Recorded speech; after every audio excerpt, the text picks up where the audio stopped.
graduated from Rowan University in the spring of 2022 with a sports communication and media degree. I got to actually call minor league baseball and G League basketball games while I was in school. And then I graduated, and as soon as I graduated, I went to NFL Films in Mount Laurel, New Jersey. And as much as I loved that experience, I miss putting on the headsets. I decided, you know what, talk is cheap. I have a laptop that's in my house, and so 21 months later, here we are, still on YouTube, calling games and building an incredible, loving community on here with the people that I call my Philly freaks with a capital P and a capital H. We go live for every single Phillies, Sixers, and Eagles game, and we do it like old school radio play-by-play style. I'm Jason Joseph, and this is Play-by-Play with JJ. I showed a swung on, barreled out to right field. Bye-bye baseball. That baby is long gone. Good afternoon, everybody. Hopefully you're all doing well and having yourselves a very fantastic day. My name is Jason Joseph. This is Play-by-Play with JJ. We got the Tigers taking on the Cleveland Guardians again this afternoon for Game 2 of this best-of-3 wildcard series. The Tigers did win yesterday afternoon's ball game. They won by a score of 2-1. Tarek Skubal pitched very, very well. And so did Gavin Williams, too. But Skubal just absolutely dominated and was able to get the better of the matchup. Today it's going to be Casey Mize going up against Tanner Bibee. Casey Mize on the season finished off with a 14-6 record with a 3.87 earned run average and 139 strikeouts in his 2025 season. This is a guy who, honestly, when you take a look at how he's done over the last 5 outings, he's been doing pretty good. He has not been putting up Tarek Skubal numbers. I mean, there's only one Skubal in all of baseball, but he's been very solid, really. So as far as pitching-wise, he's gone 20 1/3 of an inning during the month of September. Has given up just 11 earned runs, had an ERA of a 3.49, and also had 32 strikeouts and only allowed 4 walks. Like, that's really impressive, the 4 walks. The last time that he actually faced against the Cleveland Guardians, though, he did give up 3 runs in 5 1/3 of an inning. I'm curious to see how the Guardians' approach is going to be this time around, especially with their backs against the wall, because now it's season's on the line for them. So we'll see how that ends up going. But yeah, Mize has had a very good year. He's been very solid. He's been very strong for them. He's going to be going up against Tanner Bibee. So Bibee will be on the mound for the Cleveland Guardians. Bibee on the other side of things, it's been an up and down season for him, but really, he's been solid. He had a solid He had a solid month of September. He did finish the season with a 4.24 ERA, but part of the reason why, really, is because he just had a very bad August. He had a terrible August. But during the month of September, it's been a different story. He had a 1.3 ERA in 27 2/3 of an inning and just gave up 1 home run, 4 earned runs. That was it. He's looked very good against Detroit his last 2 outings. So we'll see how he does today. I'm also curious to see how Jose Ramirez and the Cleveland Guardians do as well. What types of offensive production are we going to get out of guys like Spencer Torkelson, Riley Green, and those types of things is something else that I'll also be looking for as well in regards to this game. Let me know what your final score predictions are down below, and tell me who your MVPs are for today. I am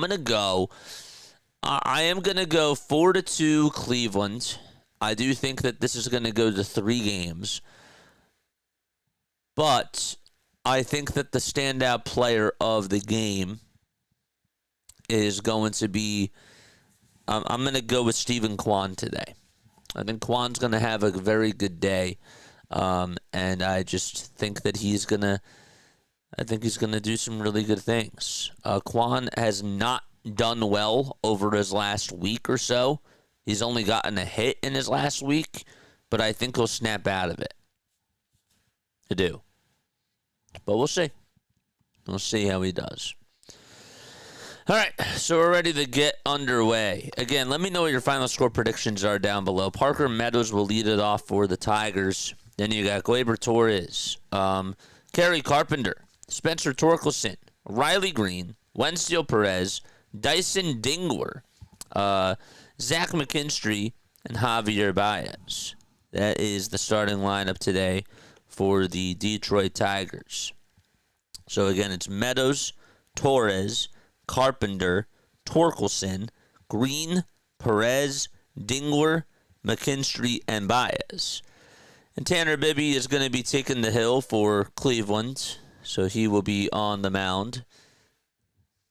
It's a very sunny day at a Progressive Field. 66 degrees. Home plate umpire Adam Beck. David Rackley's over at first. We are underway, and the first pitch is a cutter, and that's taken for a called strike. Let's get the scoreboard up and running. We'll do that now. There we go. Gamecast. Box score. Boom. The ball is one strike. And there's a sinker that misses outside for ball one. So you got Adam Beck as the home plate ump. David Rackley over at first. Vic Carapazza at second. Stu Sherwater at third. Carlos Torres is the left field umpire, and Shane Livensparger is out in right. The pitch, ground ball diving stop by the second baseman, and no throw made over to first by Rocchio. He stumbled a little bit, and so Parker Meadows, will be safe over at first base. Okay. Rocchio says he's fine. But the trainer is going to go out there. I think that when he dove for it on the ground, and then he sort of rolled over, fumbled the baseball. His glove actually came off. His fielding glove came off, and as he tried to go for the ball, he just fumbled the baseball. The trainer is out there just to check up and see if he's good. He says, I'm fine. And they'll go back to the dugout. An infield single to start off the ball game. And Gleyber Torres is up next. What's up, Clan? How are you? He says, let's go to Detroit. How are you, man? I'll be back for the Dodgers game. See you then, says Eagle Auto. Sounds good, man. Again, I do apologize. I can't do the games. I can't do 2 of the games today. It is a holiday. It is. I'm trying to do as many as I can. I really, really am. And I've sacrificed a lot just to do this, but this I can't sacrifice.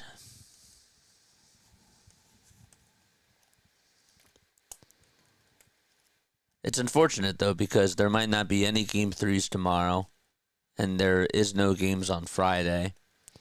But it is what it is. I got to get over that. No balls, 1 strike. Torres in the box. Bibee gets set and fires, and the pitch is flied out over towards straightaway center field. And the center fielder can't make the catch. And so Stephen Kwan is there to back it up, and everybody's going to be safe. His sunglasses were on. That was Chase DeLauder, who is out there for the very first time for the Guardians in center field. And, well, he can't hang on to the ball. Looked like he had it in the sun and then it just bounced out of his glove. So they're going to call that an E8. And there's 2 runners on base. Got to get an extra out now. So the defense for the Guardians not doing well so far.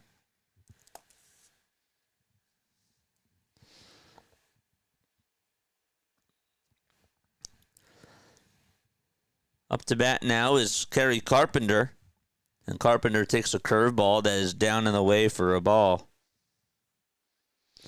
Chase DeLauder is making his MLB debut in Game 2 of the postseason and just dropped the first ball hit to him. 1 ball, no strikes to Carpenter. And the next pitch is in there for strike 1. That's a changeup. Don't forget to like. Don't forget to subscribe. Keith is there. What's up, Robert? How are you, my friend? He says, go Tigers. What's going on, my guy? 1 ball, 1 strike to Kerry Carpenter, batting .252 on the season. And the 1-1, it's popped up into foul territory. Third baseman Ramirez is there. And he runs out of room just barely and can't make the catch either.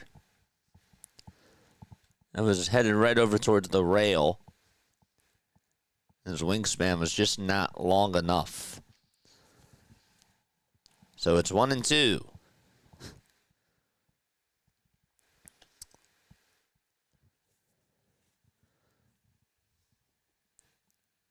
The wind is really blowing.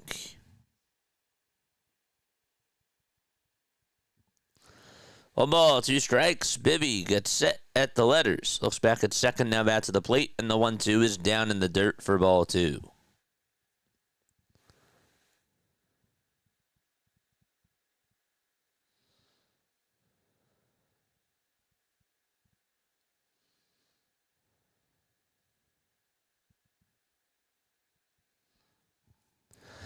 Two balls, 2 strikes. 1 second left on the pitch clock. Bibee kicks and fires again. And that is a foul ball.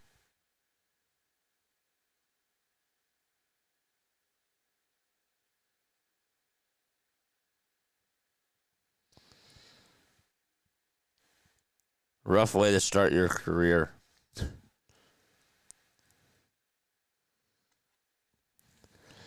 Two balls, 2 strikes. Bibee kicks, deals, and another foul ball.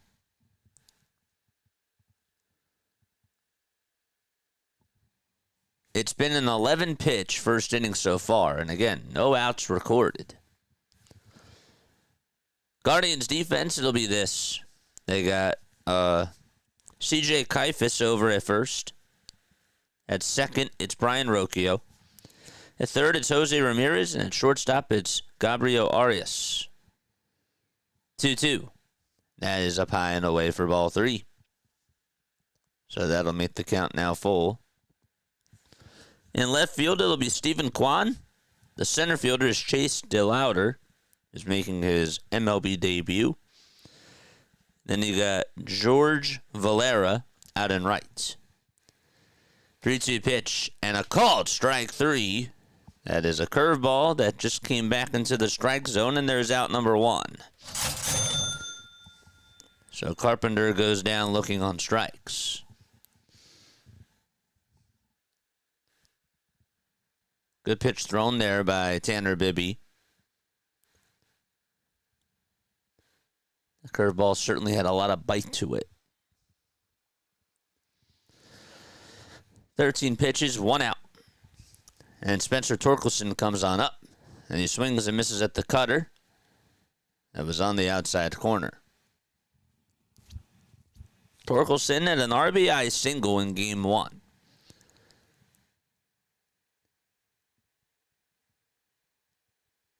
He's had a very good year, production-wise. 0-1, swing and a miss.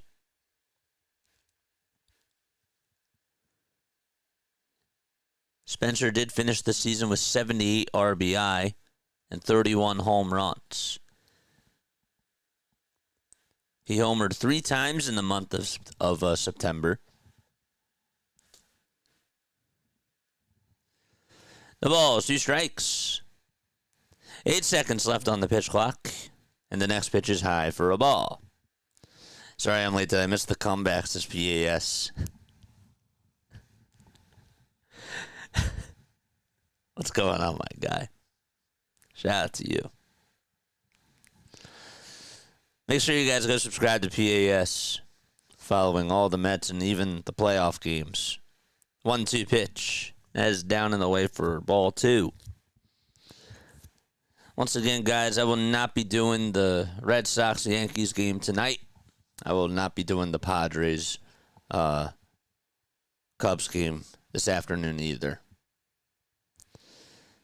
It is a holiday. 2 balls, 2 strikes, and the 2-2 on the way. Swing and a miss. And there is out number 2. Back-to-back strikeouts for Tanner Bibee. Nice. So Torkelson strikes out on another cutter. Or that was actually another curveball, excuse me. And now Riley Green is due on up. Green batting on the left side, of course. 2 away. 18 pitches. And the first pitch in this at-bat is down and away for a ball. But yeah, make sure that you guys go subscribe to Pure Adrenaline Sports. 1-0 is the count. Meadows at second. Over at first base, it's Torres. And the 1-0 delivery, swing and a miss. It was a fastball at 96 miles per hour. Wow. Bibee looks very locked in. He really does. He looks poised out there. 1-1 pitch. That's a foul ball. He's like, you know what? If my defense isn't going to help me, I'm going to get these outs myself.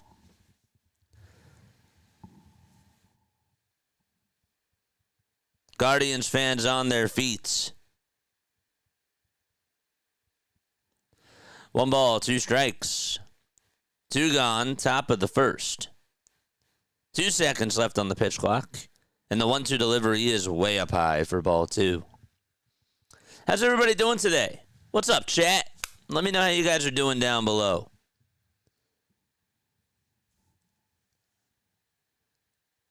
It's a beautiful day. 2 balls, 2 strikes. Bibee again gets set. Kicks. Delivers. Swing and a miss. He struck him out. He strikes out the side. 1, 2, 3 strikeouts in a row. Unbelievable. And we're going to go to the bottom of the first inning. All right, so the Guardians are coming up to bat. And Stephen Kwan will lead things off when we do return. We'll be right back.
All right, Stephen Kwan will lead things off for Cleveland. Then it'll be George Valera batting second, Jose Ramirez batting third. Kyle Manzardo batting in the 4th spot. Josh Naylor 5th, he's catching. Gabriel Arias is over at short. Then you got Chase DeLauder making his debut, batting 7th, playing out in center field. Batting 8th is C.J. Kaifas. He's over at first base. And then you got Brian Rocchio batting in the 9th spot, over at second. The ball is 1 strike to Stephen Kwan, and the pitch. That ball is fouled. Out of play it goes. So the count is 0-2. What's going on, chat? What's up, everybody? The 0-2. It's up high and taken for ball 1.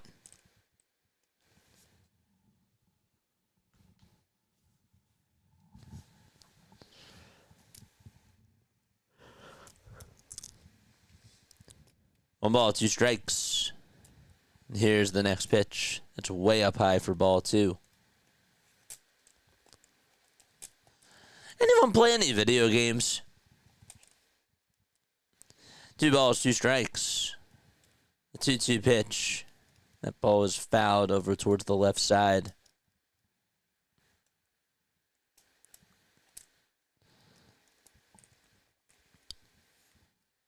I just started getting back into playing Toontown. 2 balls, 2 strikes. And the next pitch is a foul ball. Don't know why, but... Well, I know why. It's nostalgic for me. Not really much of like a video game guy. 2-2. That ball's popped up over towards the third base side. And that's going to be caught by McKinstry for out number 1. But do people play like League of Legends, Marvel Rivals, GTA? I don't know.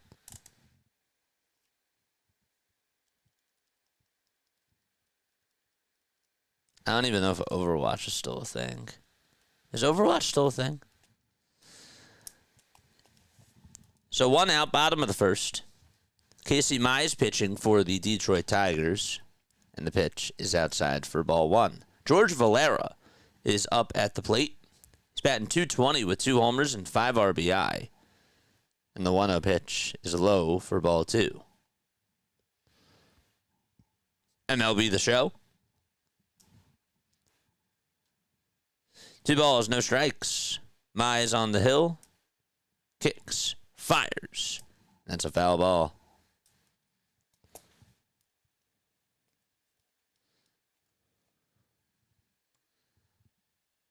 Two balls, 1 strike. Don't forget to like. Don't forget to subscribe, guys. 2-1 pitch. There's a swing and a miss. That was a fastball at 95 miles per hour. Valera batting .220. He did come on in later in the game yesterday. The 2-2 pitch and a foul ball towards the right side.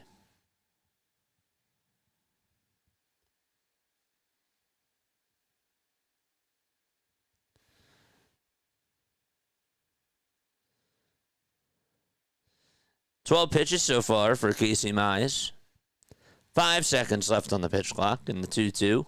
That is taken low for ball 3. That was a splitter.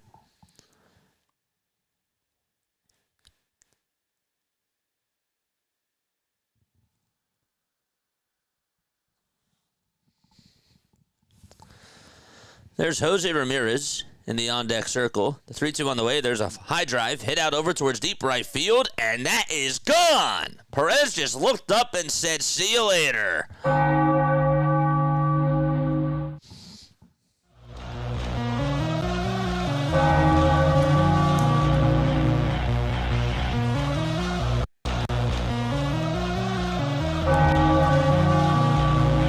Nice swing.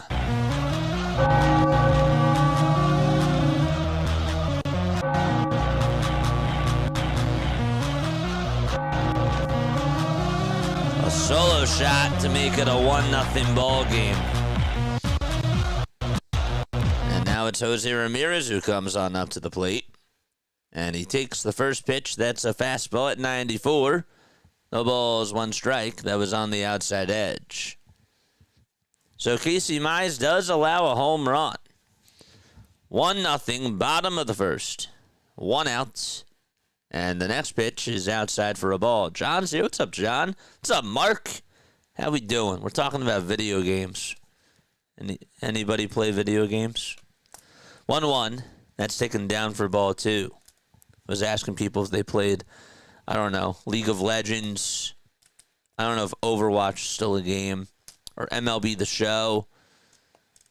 2-1 pitch. That ball's popped up and skied over towards the third base side in foul territory. The catch is going to be made, though, by Zach McKinstry.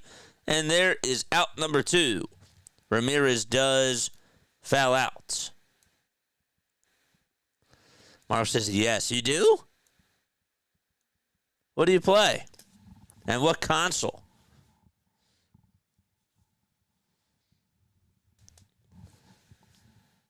Mark says in caps lock, yes. Or is that a yes in regards to George Valera hitting a home run?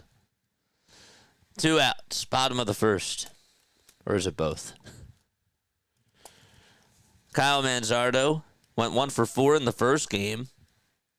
In the 1-0, there's a fly ball hit out over towards the left field line, and foul territory, it'll go out of play. John says it's an absolute waste of time in your life. Hate away. I'll be reading a book, says John. What type of book are we reading? Ken says I play video games on my phone. Well, what games, man? Talk to me, brother. What types of games do we play on our phone? 1 ball, 1 strike. There's 5 seconds left on the pitch clock. And the 1-1 is down for ball 2. Whenever I do get the chance, I do like to play connections, and I do like to play chess. 2 balls, 1 strike, and the next pitch swing and a miss on a 95-mile-per-hour fastball. I built my own PC for gaming, says Mark. That's right, I forgot that you told me that.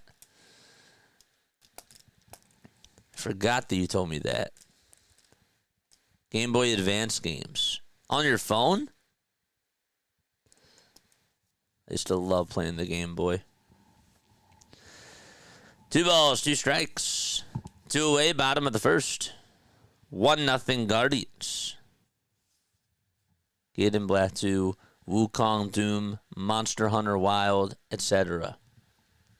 Huh. 3 balls, 2 strikes. 2 outs here in the bottom of the first. Did I say that correct? Gaiden Black 2. Next pitch on the way. There's another high fly ball hit out to deep right center field, but that time it's going to be caught by the center fielder. That is Parker Meadows for out number 3. Manzardo took it for a ride, but it just died on the track. But the Guardians do go up 1-0 thanks to a solo home run by George Valera. And it's a 1-0 game as they go to the second inning. Ninja Gaiden. Oh, wait, is it on the Xbox 3? Wait, it's on the Xbox 360, right?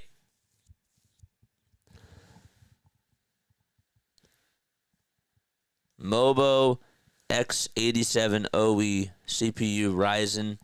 Oh, let's go. Pokemon hack games and sports games on my phone.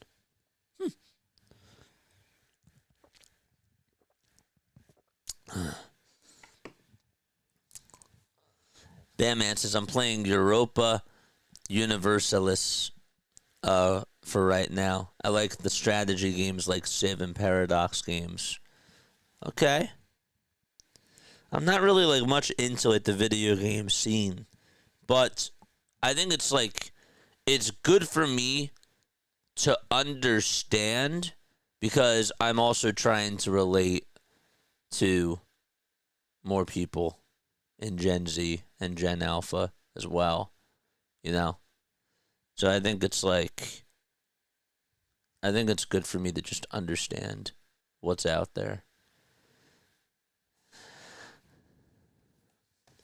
John says nobody on their deathbed will say, "I wish I played more video games." Think of all the time. Think of all the time lost, never to be returned. Says John. Yeah, I I don't like I don't wish that I would play more video games. Like I love like what I do, but I think that that's like but also like the same thing with like watching TV. You know what I mean? Like for me personally, yeah. Yeah. I like spending my time on here. I like spending my time with my family. But if I have like extra free time, then sure.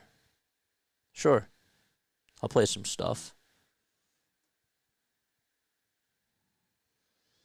The pitch. That's taken for a strike. But we can have like our own differences, which is really cool. Batman 100 EU4 is goated. Love that game. The 0-1. That's a foul ball. So many people are addicted. No, it's so true. Same thing with binge watching, though, too.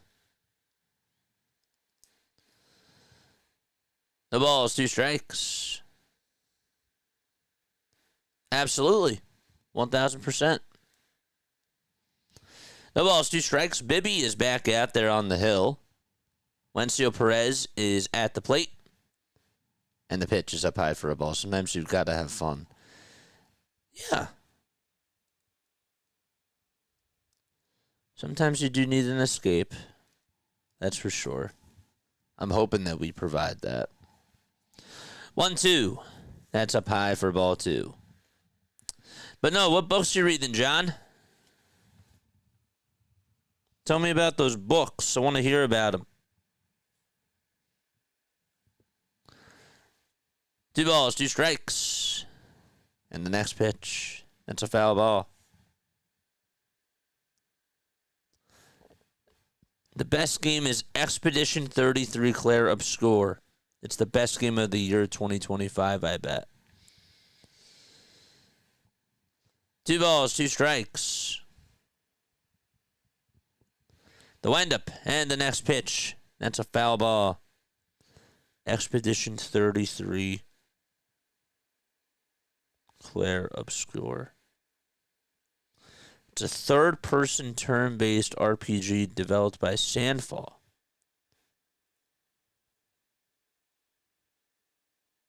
Do a lot of streamers play it? 2-2 on the way. That ball is flied out over towards center field. And it's drifting back towards the track, and DeLauder is there. And he will make the catch for out number 1. Currently into a stack on Ancient Egypt. Huh. That's cool.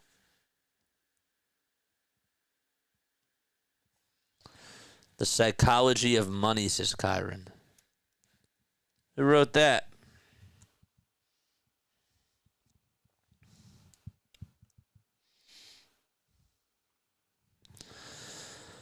One out, top of the second. 1-0 Cleveland. Dingler's up. And he takes a called strike. That's a sweeper. Right at the knees on the inside edge.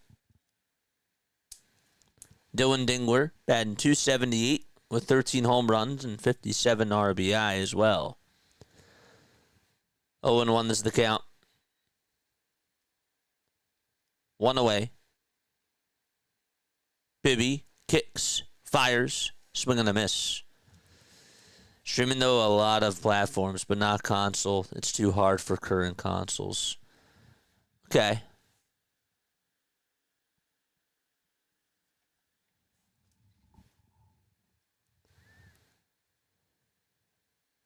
The ball is 2 strikes.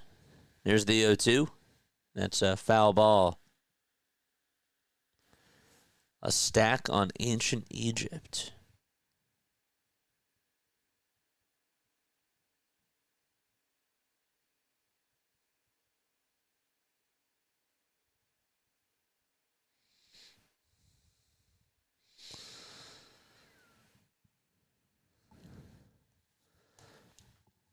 No balls, 2 strikes. Bibee kicks, delivers, and the pitch is down in the way for ball 1. Batman says, I'm reading some biographies of the U.S. presidents. Just finished one on Martin Van Buren. Currently working on one of John Quincy Adams. That's cool. 1-2 pitch from Bibee. Swing and a miss. That's now 4 strikeouts for Tanner. And there is out number 2.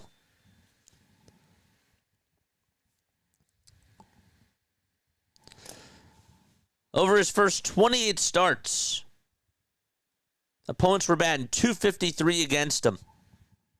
Ever since then, they're batting just .189. How about that? Zach McKinstry comes on up, batting on the left side, of course. And he takes a sweeper that misses down for ball 1. Folks, don't forget to like and don't forget to hit the subscribe button as well. 1 ball, no strikes. 2 away, top of the second. There's 5 seconds left on the pitch clock. 36 pitches for Tanner Bibee. And the next one is swung on and missed. And so the count is 1 ball, 1 strike.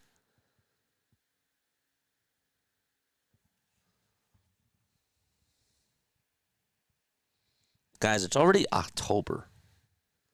1-1 pitch. Ground ball hit over towards the left side. Third baseman has it. Throws it on the run over to first. It's in time. That was a nice play by Jose Ramirez. I mean, he had to go out there. He had to cut off Arias over at short. And he was able to make an excellent throw on the run over towards first base. And we're going to go to the bottom of the second. 1-0 Guardians. They'll be back.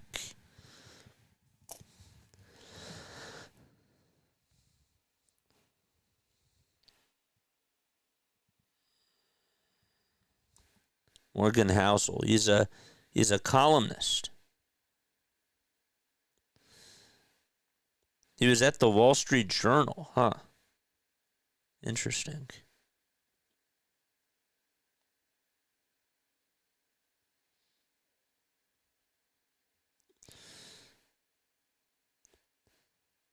He has a podcast that he does called David. What's it called? David Sandra?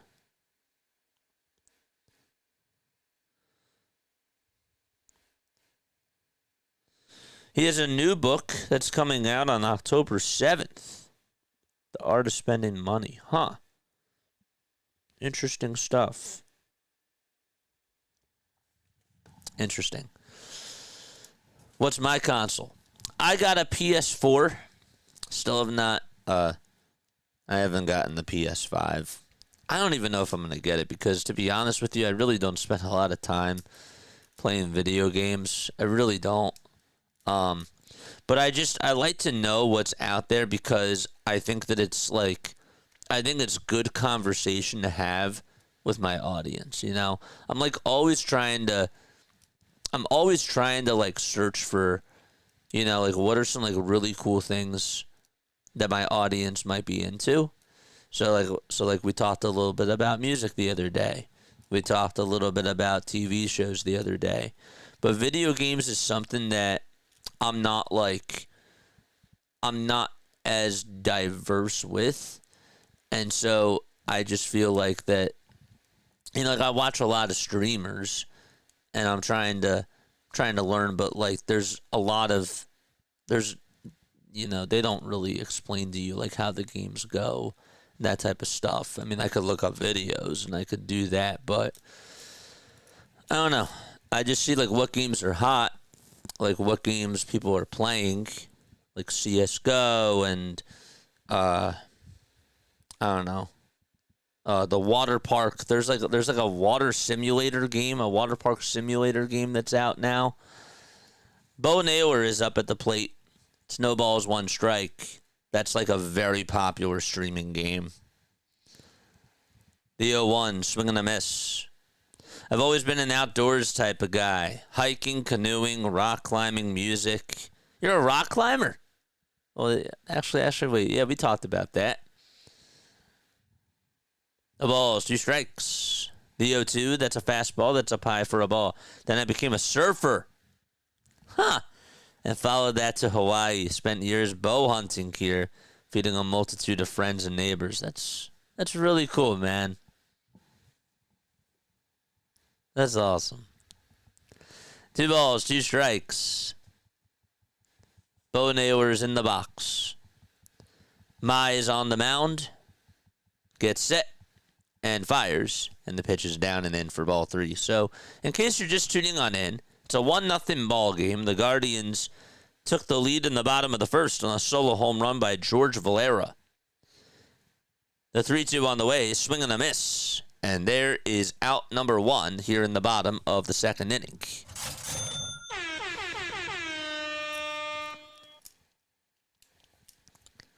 Mize did a very good job there, battling back into the count. And up now is Gabriel Arias. And again, if I'm saying that wrong, please correct me. The pitch. And that is a swing and a miss. Xbox One is a 2013 console. It's a very old system. Yeah. How old is... So the 3 is... Xbox One, though, is not Xbox 360. And again, I should know these things. The ball is 2 strikes. Here's the 0-2. That is down in the way for a ball. Hello again. Thank you for broadcasting this matchup. I got you, man. I got you, dude. What's going on, my guy? Whew. 1 ball, 2 strikes. Mize gets set and fires. And that pitch is blooped out over towards the right center field side, but that's going to be caught by Torres. He had the turn over his shoulder, and he caught it out in right center. So nice catch by him. There's 2 up, 2 down. I got you, my guy. Bam is here. What's up, Bam? Whew. Sooner or later, you do grow up. So just keep grinding up. Well, this keeps me young. I don't think I've grown up. The pitch. There's a swing and a miss.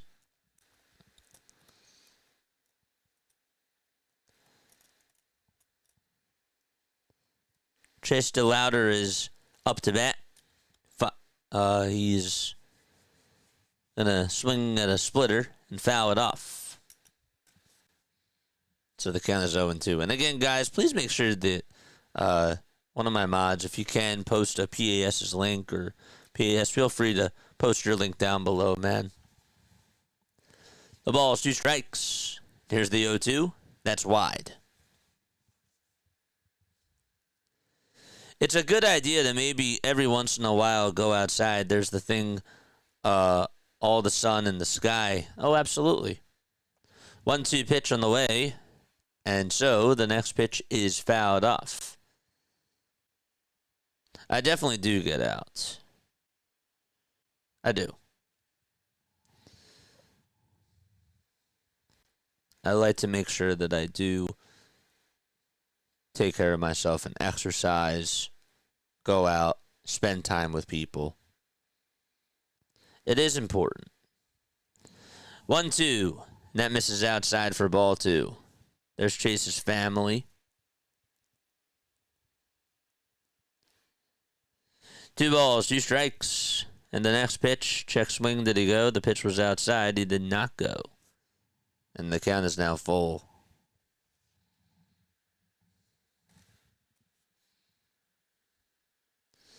PS4, I'm playing Red Dead Redemption. That's a popular one. 3-2 pitch. That's a foul ball.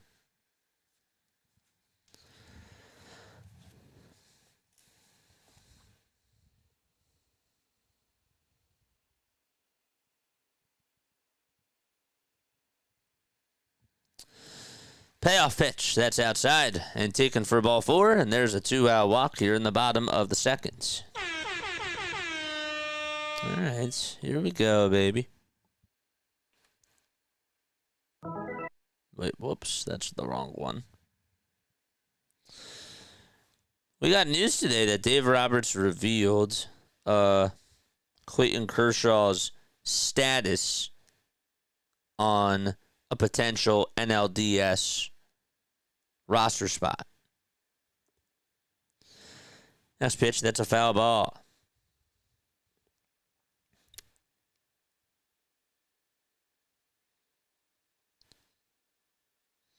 he did say that if they make it to the NLDS, he will be on the playoff or the NLDS roster. 1 ball, 1 strike. CJ Kifus is up at the plate. 5 seconds left on the pitch clock. And the 1-1 from Casey Mize is swung on and missed.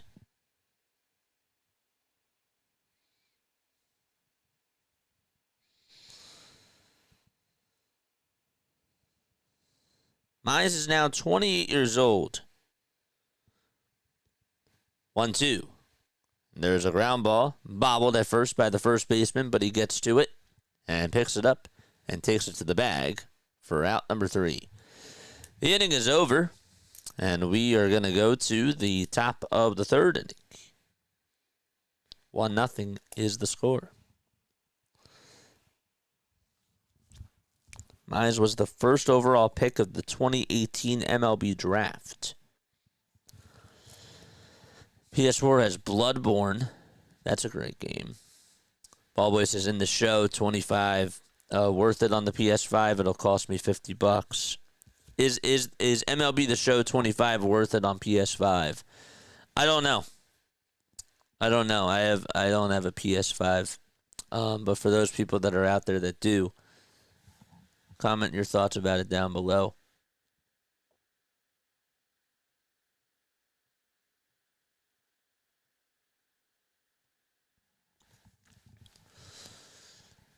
I'm 53 now, says John, and I see a lot of, how do you say that, baptized males with low T that waste their life staring at a TV. I don't own a TV, currently doing scheduling for my businesses.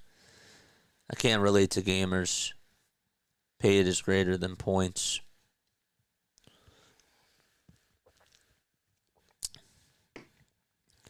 John, I respect you. I do.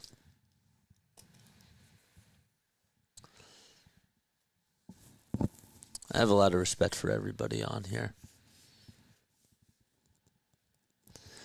I love this. I really do.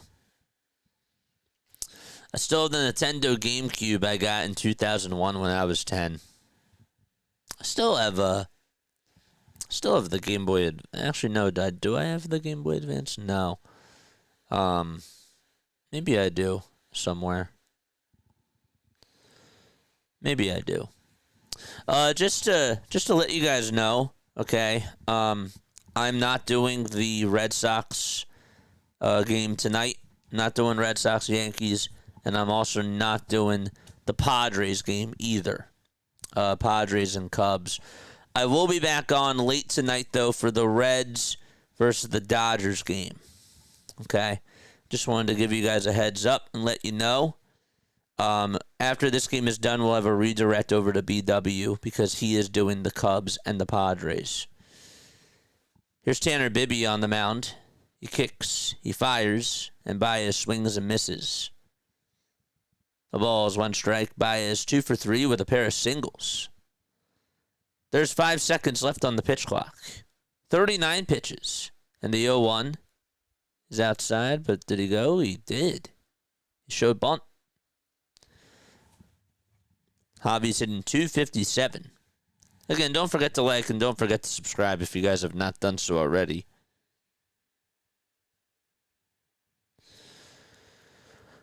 Two seconds left on the pitch clock. And the 0-2 pitch. Bouncing ball hit over to third base. Third baseman has it, picks it up, throws it over to first. That's in time for out number 1.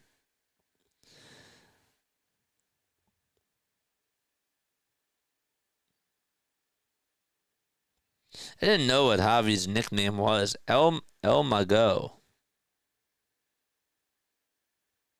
Spanish for the magician.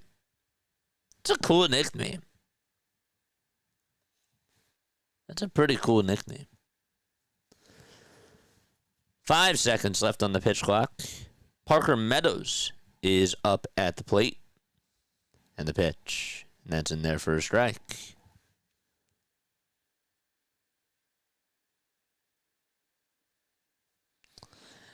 Hey, JJ, why aren't the Pirates playing? Where did they go? JJ, play the long game.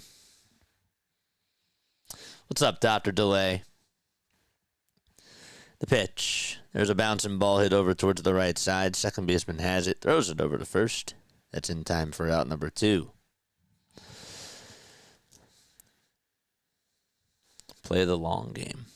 I hear you. What's up, Doc? Whew. Why aren't the Pirates playing? Where did they go? Hey, man. Appreciate you for being on here. 2 outs in the pitch. There's a line drive hit out over towards left field. Kwan cuts it off. Will make the throw on over to second, and Torres will stay right where he's at. A 2-out single is how he gets on base. There we go.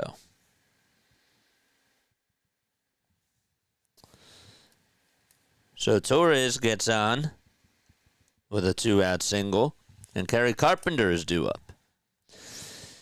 Oh, man.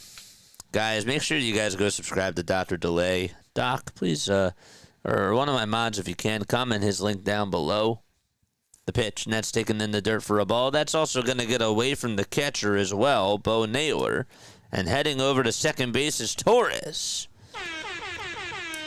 The tying run is now in scoring position.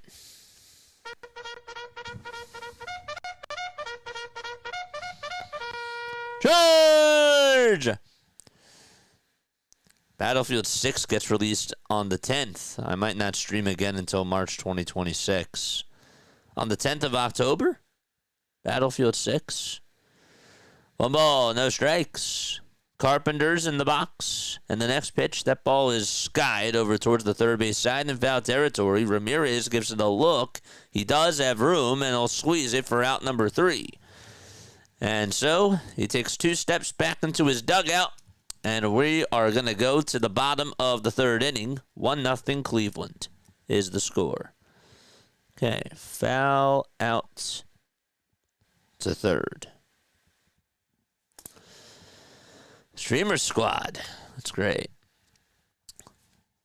John says, if you find something you love to do and you can pay, and you can make it pay, you'll never work a day in your life. Cheers to that.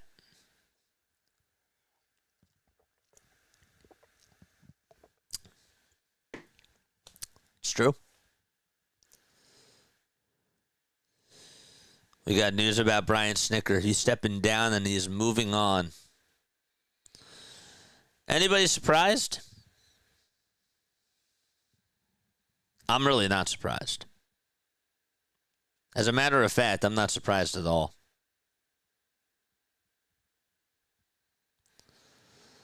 I'm really not surprised at all.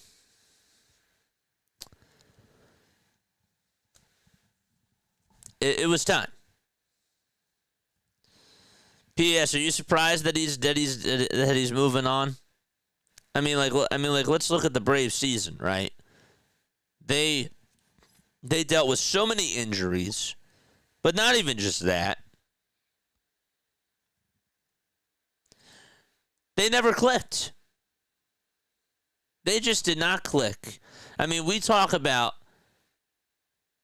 the Mets and how they missed the playoffs. But the Atlanta Braves, I know that they dealt with the injury bug, but man, they had a very bizarre year. Like, even with the start that they had, I'm still shocked that they didn't make it.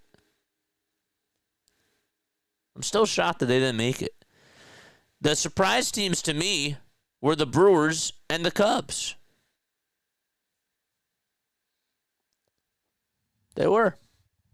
If you were to tell me at the very beginning of the season that the Mets and the Braves would miss the playoffs, and instead it would be the Cubs and the Brewers, I would have called you crazy. Bottom of the 3rd, and the pitch from Mize. That is up high and away for a ball. But yes, guys, please make sure that you guys go subscribe to Dr. Delay and to PAS. They are awesome people. Don's here. What's up, Don? The pitch. There's a fly ball hit out over towards right field. That's going to be caught by Wencio Perez right in front of the warning track. And there is out number 1.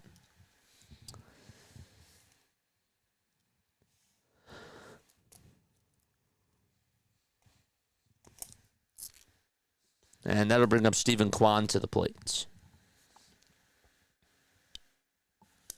It's good to see you too, my friend.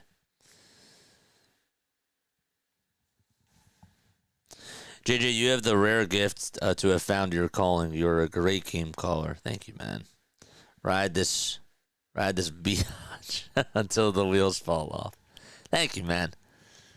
Really, that's like an ultimate compliment from you. I really appreciate that. Here's the 1-0 pitch. There's a line drive. That's a foul ball towards the left side. And so the count is 1-1.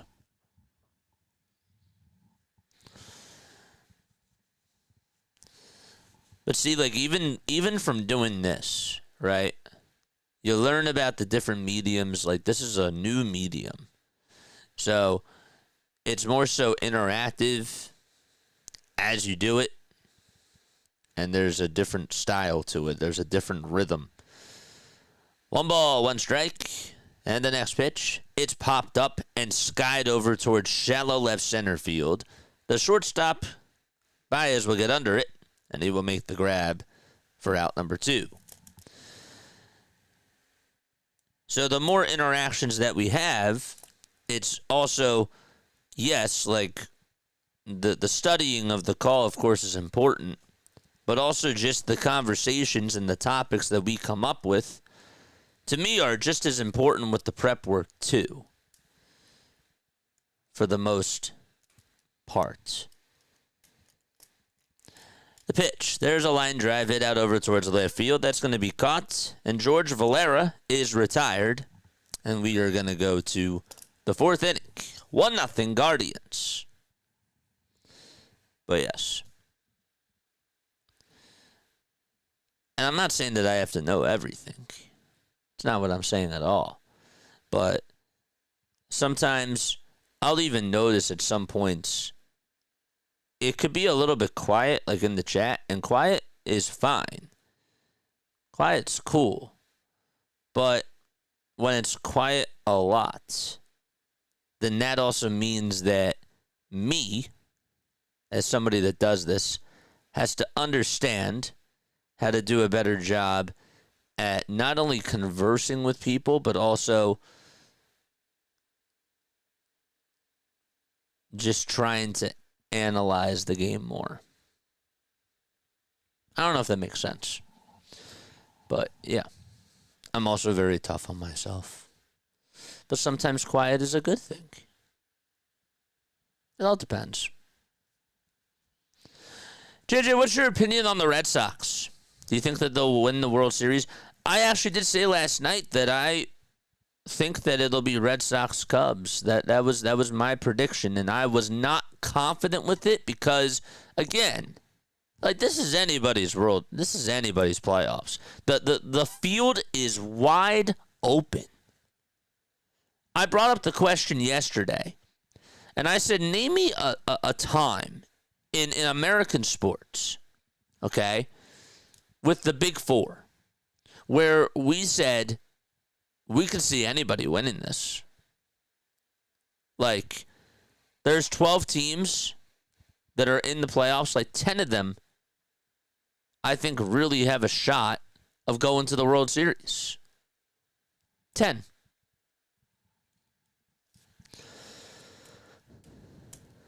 A shovel is for digging. A stove is for cooking. JJ is for calling games. You are what you are. Dude, that is... Whew. Man. It's deep. Top of the 4th, 1-0 Cleveland. Torkelson is in the box. Bibee is back on the mound. And the next pitch is in there for a strike.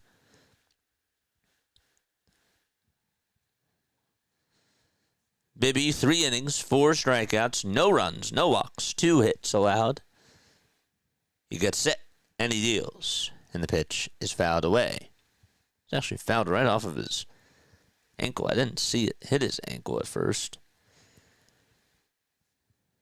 Huh. Nope, I agree. Well said. JJ picks Cubs. I pick Phillies. What? Oh, man. Look. People are like, well, you picked the Cubs, so that means that you're doubting the Phillies. And I hate to be that guy. I just have question marks. I have question marks about all these teams. I'm sorry. I have question marks about all these teams. But I know I had to like sort of blind myself and just be like, just like press the button, just take a jab at something, and I didn't go with Phillies as my first instinct, but I'm the type of guy that has to stick with that sticks with what I said. I hope I'm wrong. I really do. I hope I'm wrong. The ball's 2 strikes in the 0-2, and that's outside and low for a ball. Spencer Torkelson is up, by the way. It's 1-0 Cleveland. The Tigers are up at the plate. 50 pitches thrown by Tanner Bibee.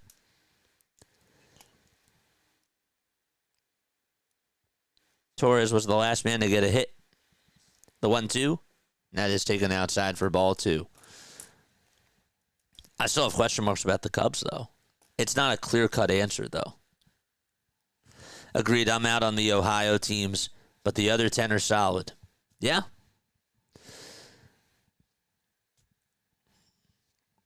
The 2-2 pitch on the way. Swing and a miss. He struck him out. That's now 5 strikeouts for Tanner Bibee. Have yourself a day. Gosh. And it's not even just the 10 teams that I have going to the World Series, or the 10 teams that I could see making it to the World Series. I really don't see any sweeps, except the Reds getting swept by the Dodgers. That's it. I don't see any sweeps happening. The ball is 1 strike. 8 seconds are left on the pitch clock. Green at the plate takes the next pitch, and that is wide for a ball. But how about you guys? Who do you guys think is going to the World Series? If you were to pick, okay, if I were to give you, not a raffle. Oh my gosh, what do you call it?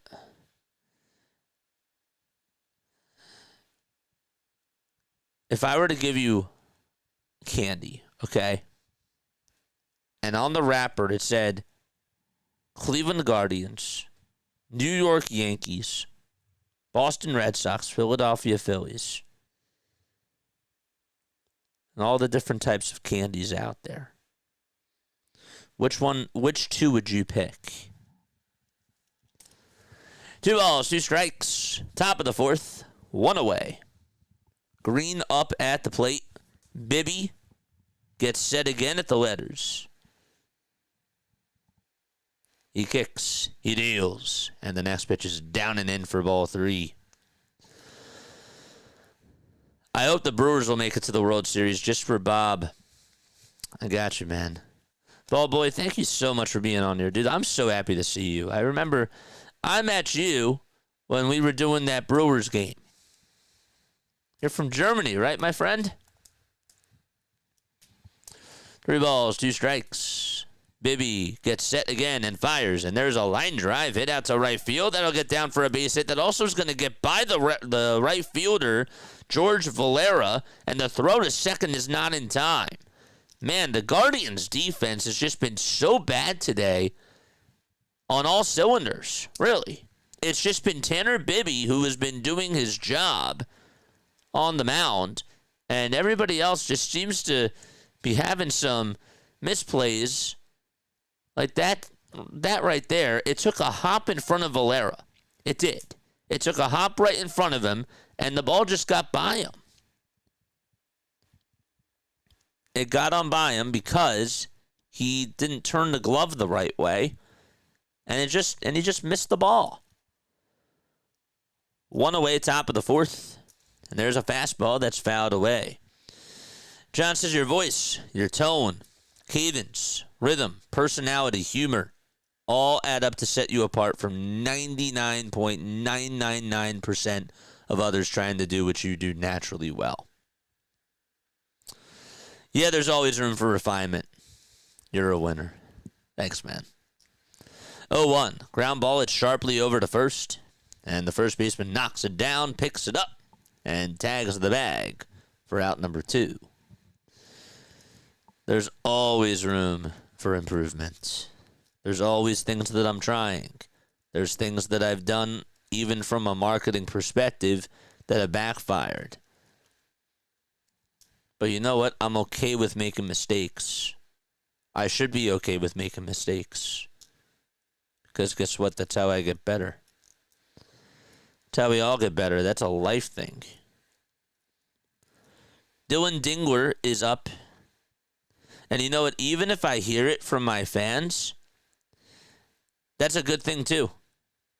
That's a really good thing. And I'm trying to wire my brain that way because it shows that people care.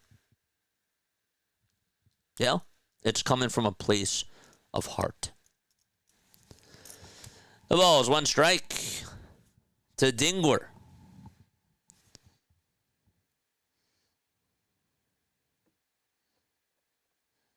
5 seconds left on the pitch clock. And the pitch. And that is high for a ball. And you know, that's a luxury. That's true from Germany. My candy picks are Brewers and Dodgers. Candy picks. I did say candy. I couldn't really think of another one. 1 ball, 1 strike on the next pitch. That's in there for strike 2. Guardians fans on their feet waving the rally towels. 5 seconds left on the pitch clock. There's 63 pitches that have been thrown by Tanner so far today. Bibee kicks, fires. The 1-2 is outside and low for ball 2. Tasty cake and warm soft pretzel. I got a pack of gum. I got a rock. 2 balls, 2 strikes in the pitch. There's a fly ball hit out over towards the right side, and it will drift out of play. The master has failed more times than the apprentice has ever tried. And you know what? That's fine.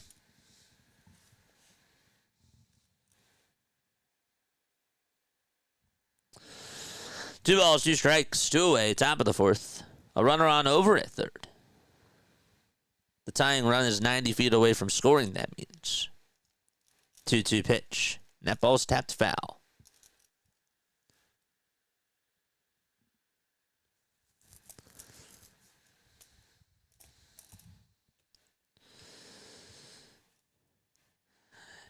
Doc and PAS, I don't know if you guys are still here.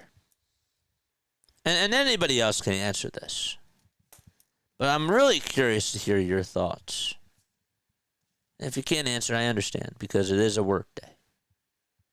So don't take this personally. 2 balls, 2 strikes. 2-2 pitch. That is down in the way for ball 3. Okay. So I asked you guys specifically because I'm just curious, and I might be putting you guys on the spot. And again, you guys don't have to answer this. If you were to choose, hold up a sec. 3 balls, 2 strikes. The payoff pitch that's down and away for ball 4, and that's going to put runners at the corners. If you were to choose one game to stream, World Series Game 7. Okay. None of the teams that you cover, right, are in it. It's just a regular game. Okay, so PS no Mets. Okay. My guy, Dr. Delay, no Pirates. Okay. If you were to stream a World Series Game 7, a Super Bowl, a Stanley Cup Final Game 7, or an NBA Final Game 7, and none of your teams are involved, which one would you do?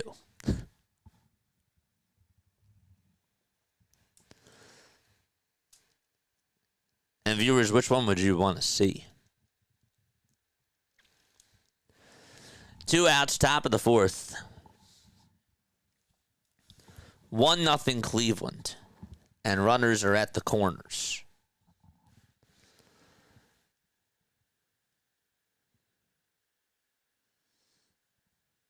My candy picks are Brewers and Dodgers.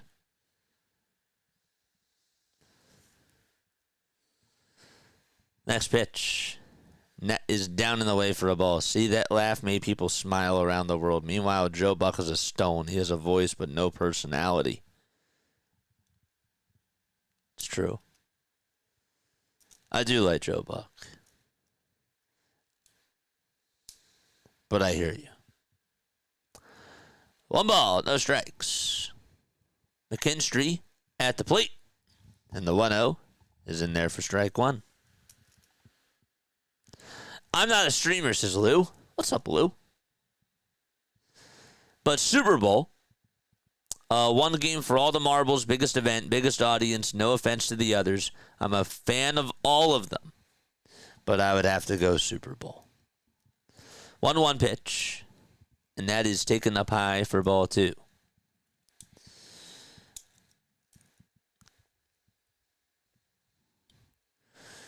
Two balls, 1 strike. 3 seconds left on the pitch clock. The 2-1 pitch. That is in there for strike 2. That was a curveball. Super Bowl because of the bigger show and the atmosphere. JJ, what time is your Fairies playing on Saturday? The Fairies?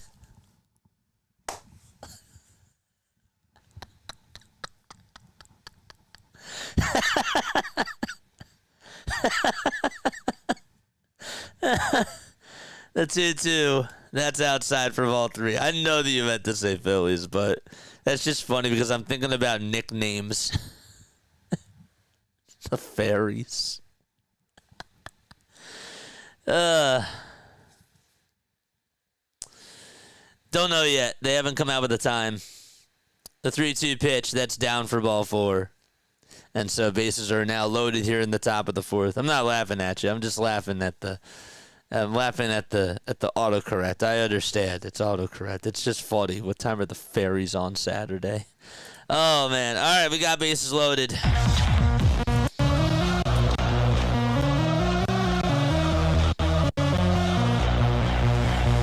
$28 pitches in this inning for Tanner Bibee. All right. So 2 outs in the top of the 4th. 74 pitches by Tanner Bibee. And Javier Baez is now up.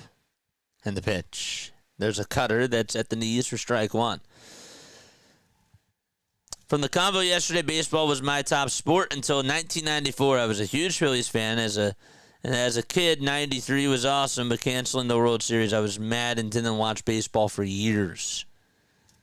Understandable. 0-1, there's a ground ball up the middle for a base hit. 1 run will score, 2 runs will score, and the Tigers take the lead. The throw to third, that's not in time. And so, it'll be 2-1 Detroit on a 2-run single by Javier Baez.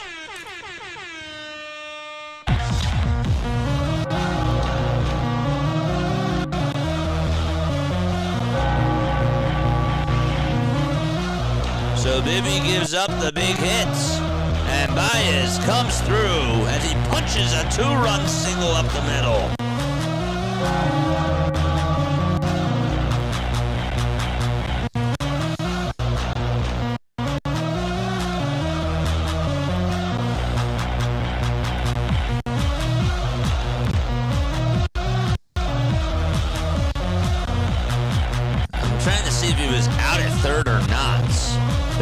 checking this.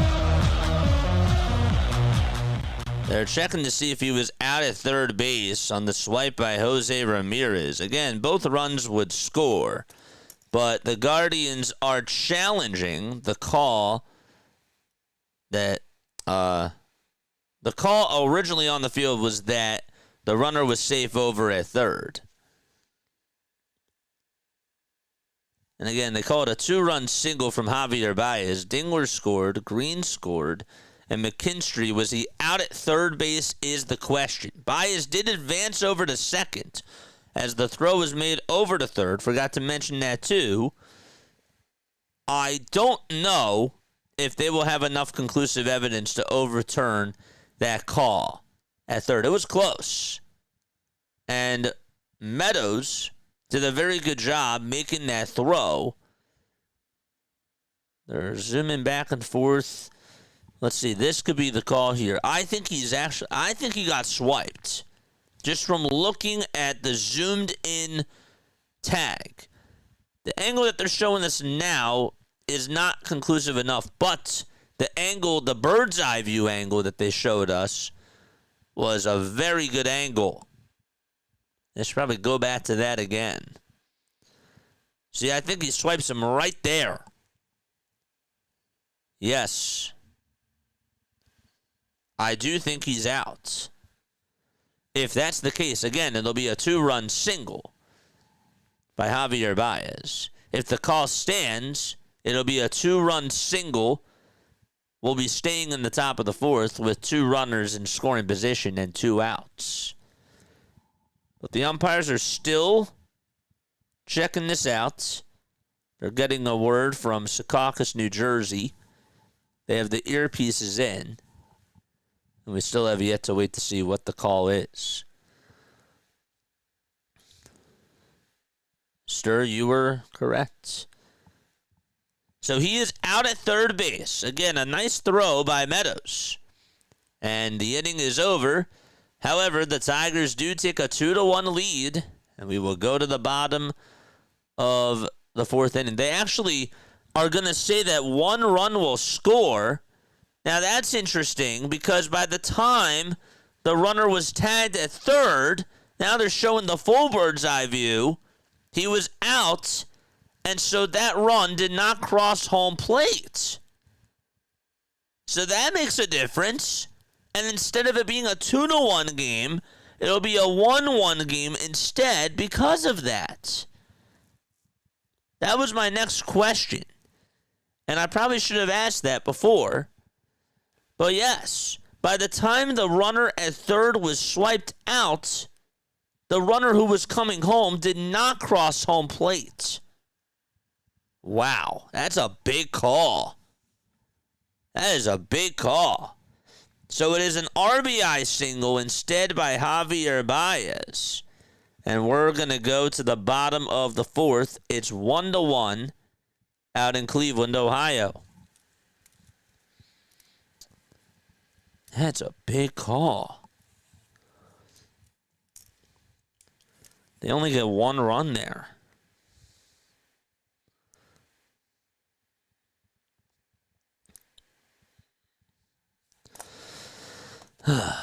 Hit that thumbs up button, subscribe to the channel. I get what you said about baseball being more games and less talk, says Lou. Yeah.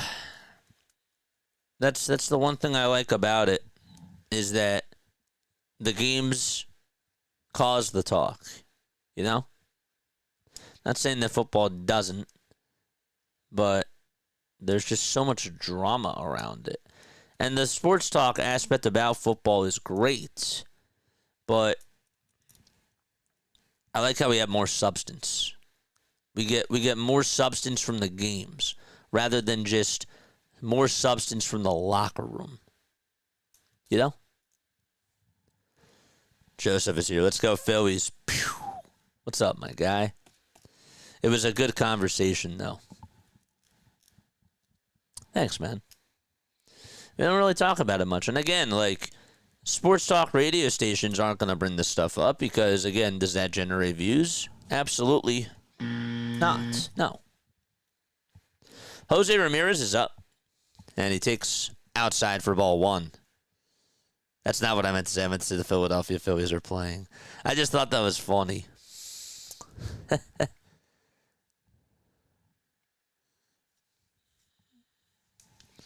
One ball, one strike. Bottom of the fourth. And Jose Ramirez is up at the plate. Batting on the left side. Switch hitter. And he takes the 1-1 outside for ball 2. Casey Mize is still pitching, by the way, in case you're trying to follow along. It's a 1-1 game, bottom of the fourth. Javier Baez tied it up on an RBI single in the last inning, but then McKinstry on that same play, on the RBI single, the throw from center field. The ball was hit out to center. The center fielder, Meadows, then gunned Meadows out at third, then gunned the runner, McKinstry, out at third. And that's what ended the inning. So it was just an RBI single. 2-2 pitch. That's a foul ball. JJ, the long game is investing everything into the equipment that you need. More monitors, faster computers, backups, graphics, etc. Refining your craft. Yup. You're right. 2-2. That's a foul ball. And streaming itself, too. That really is. That's a part of the long game as well. Streaming itself, too, is a part of it. Especially now, because the more that we do, the more time, nonetheless, the more time that we put into this, yes, the more it's investing into a stock. It's investing is the term. Just like you said. And now's the time to do it. 3-2. That's a foul ball. That will go out of play. I agree, Otto, because you get a Super Bowl every year. You don't get Game 7 of the other ones every year. It's true. 3-2 pitch. That's outside and low for ball 4, and Jose Ramirez does get on with a leadoff walk. Okay. That'll put him over at first. It was also a good swipe by Jose when we talk about McKinstry being out over at third. It was a great throw, but just an awesome swipe by Ramirez. Super Bowl is so commercialized. Sometimes the conference title games are better.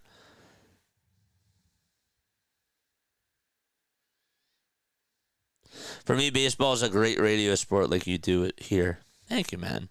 Casey Mize, his afternoon is done. AJ Hinch will pull the plug. And that's going to be it for Casey. So we got a runner on over at first in the bottom of the fourth. I am shocked that they're taking him out.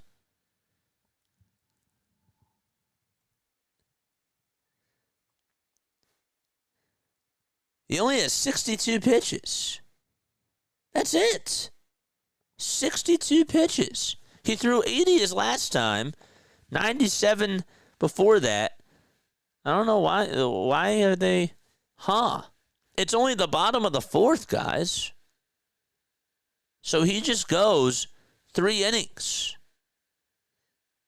Their bullpen has been shaky. I am shocked.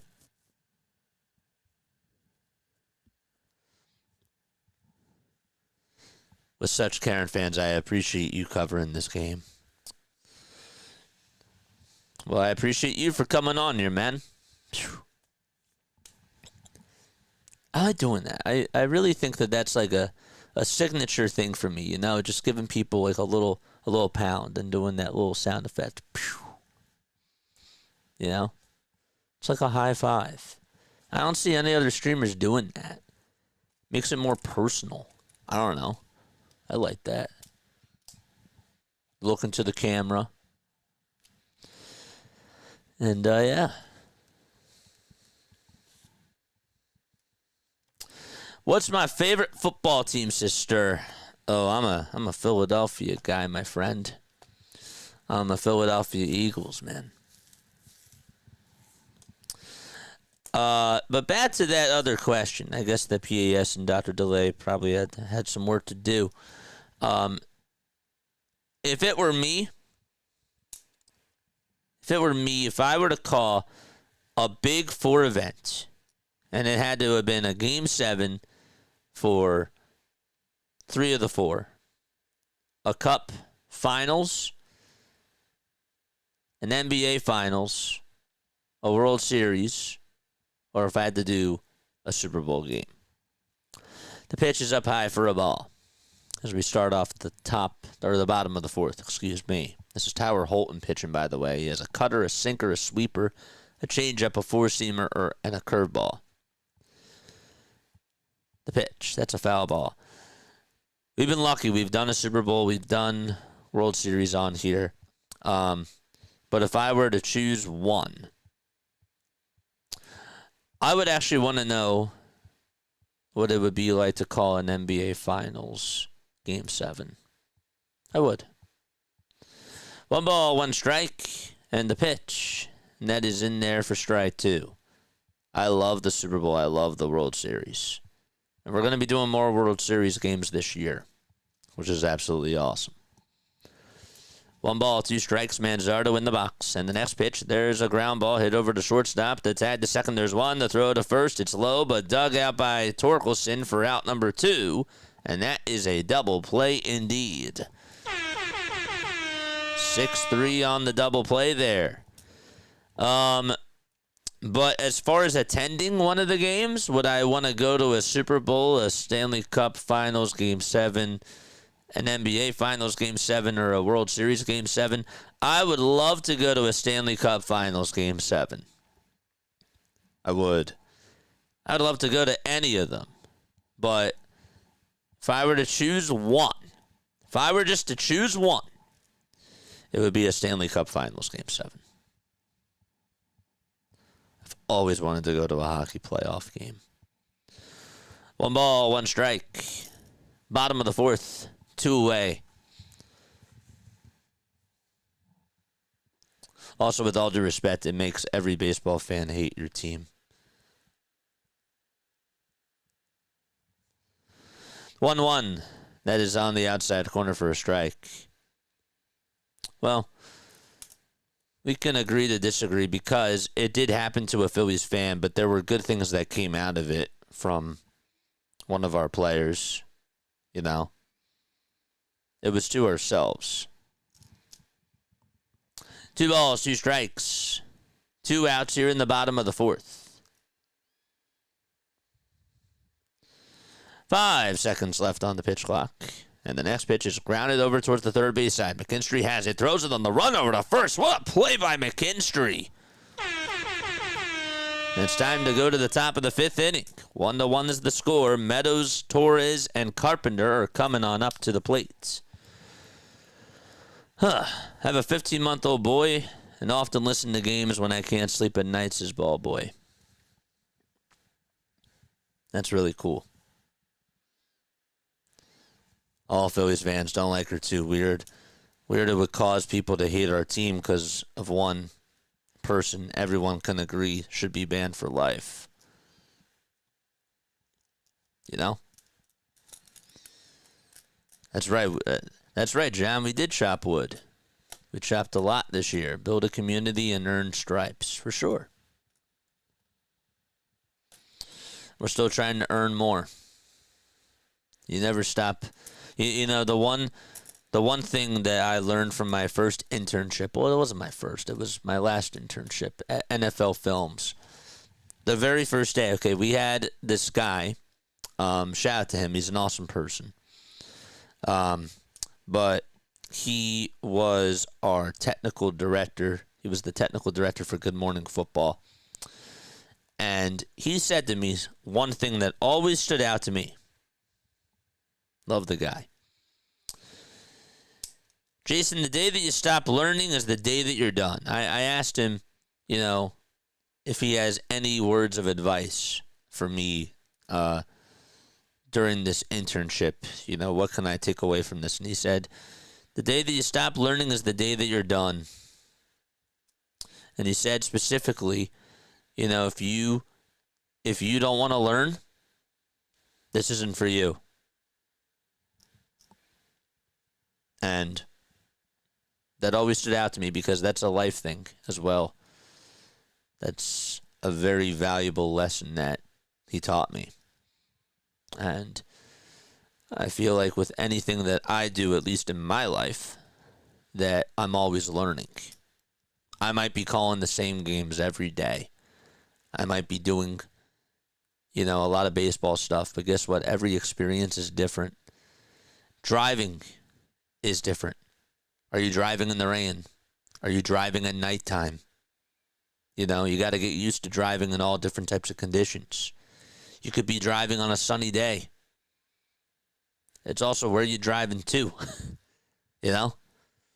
Like, there's so many things that you can just learn just from driving a car or driving a vehicle.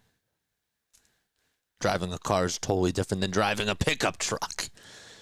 So, yeah, that whole analogy is really, that whole lesson has really stuck with me. The ball is 1 strike. And the pitch, that ball is skied over towards left field. Kwan is there. He'll make the catch. There's out number 1. So we got 1 away in the top of the 5th. And Gleyber Torres is due on up now. That was Parker Meadows who flied out.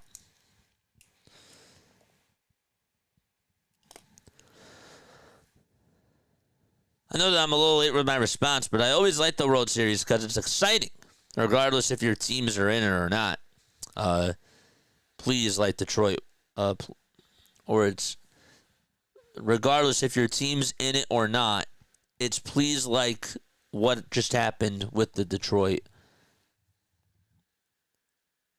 Tigers.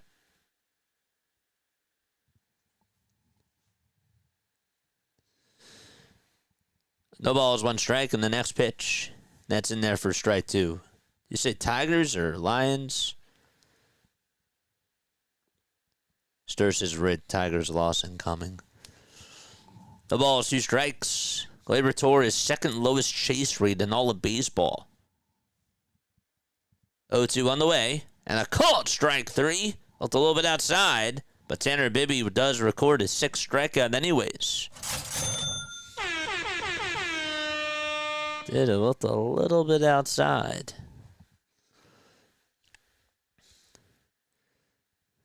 John says the Phillies Karen is happy with all the televised violence lately. Yeah. Yeah, I mean, come on. I think that she actually brought the Phillies fans together. I do. I mean, the next pitch, that's outside for a ball. How many people can say that they went to a baseball game out in Arizona and they went with a group of friends and they literally had her wig and a jersey that was, yeah, that literally mocked her. The pitch. There's a line drive base hit up the middle, and that's a 2-out single from Detroit here in the top of the 5th.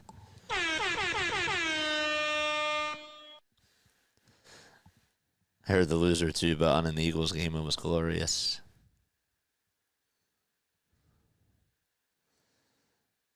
That's what I'm saying, Josh. Playoff hockey, it's if you were to go to an in-person event, I mean, playoff hockey is a vibe. I want that back in Philly. 1 ball, no strikes. The pitch, and that is up high for ball 2. I would love a black and orange May. And a black and orange June would be wild.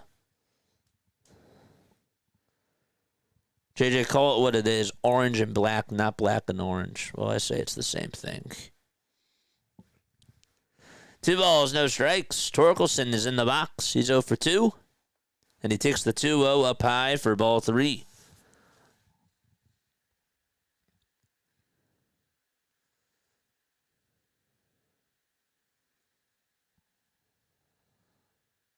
That's great. 3 balls, no strikes. There's 3 seconds left on the pitch clock. Torkelson is in the box, and the 3-0 is high for ball 4. And Spencer gets on once again. So Spencer was 0 for 2 with 2 strikeouts, and he gets on base. And Stephen Vogt is going to go out there, and that's going to be it for Tanner Bibee. So that will be it for him. They'll pull the plug, and we'll have a new pitcher coming on it.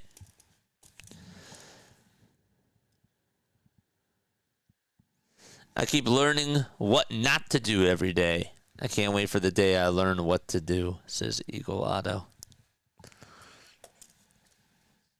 Cheers to that.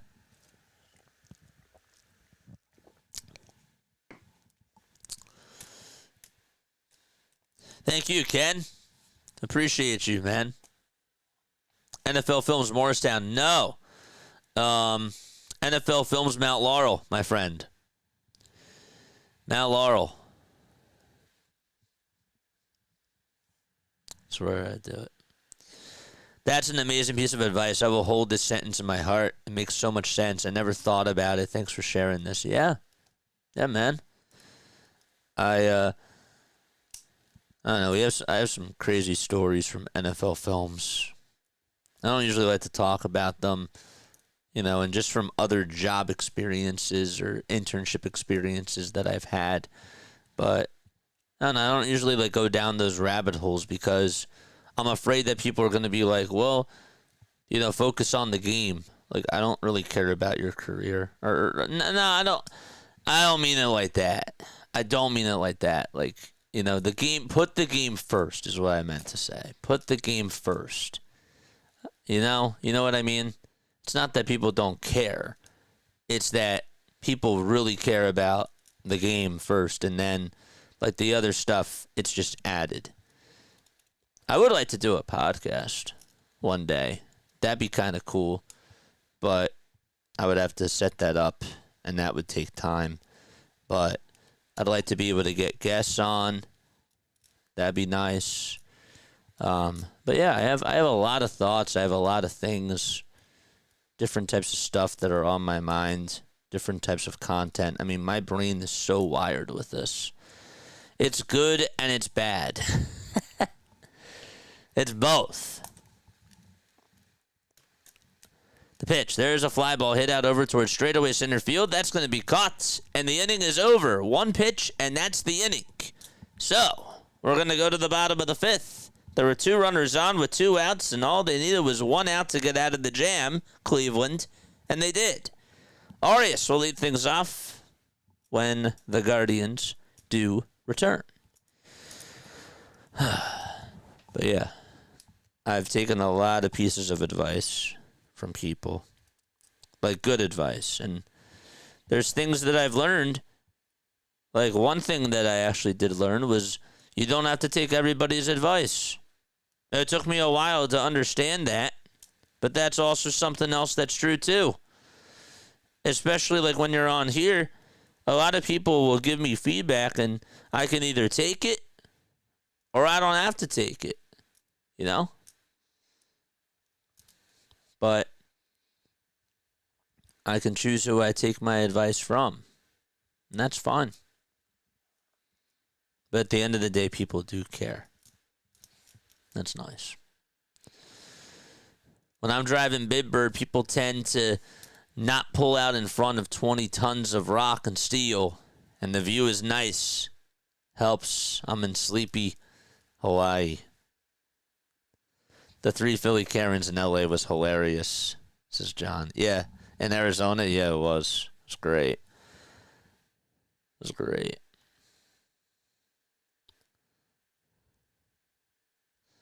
Oh, wait. Oh, no, you're good. I know that kind of didn't make any sense, but I was lagging pretty bad for service where I was. But I was trying to say, is World Series or exciting, but this is an exciting play like the Tigers. No, I agree.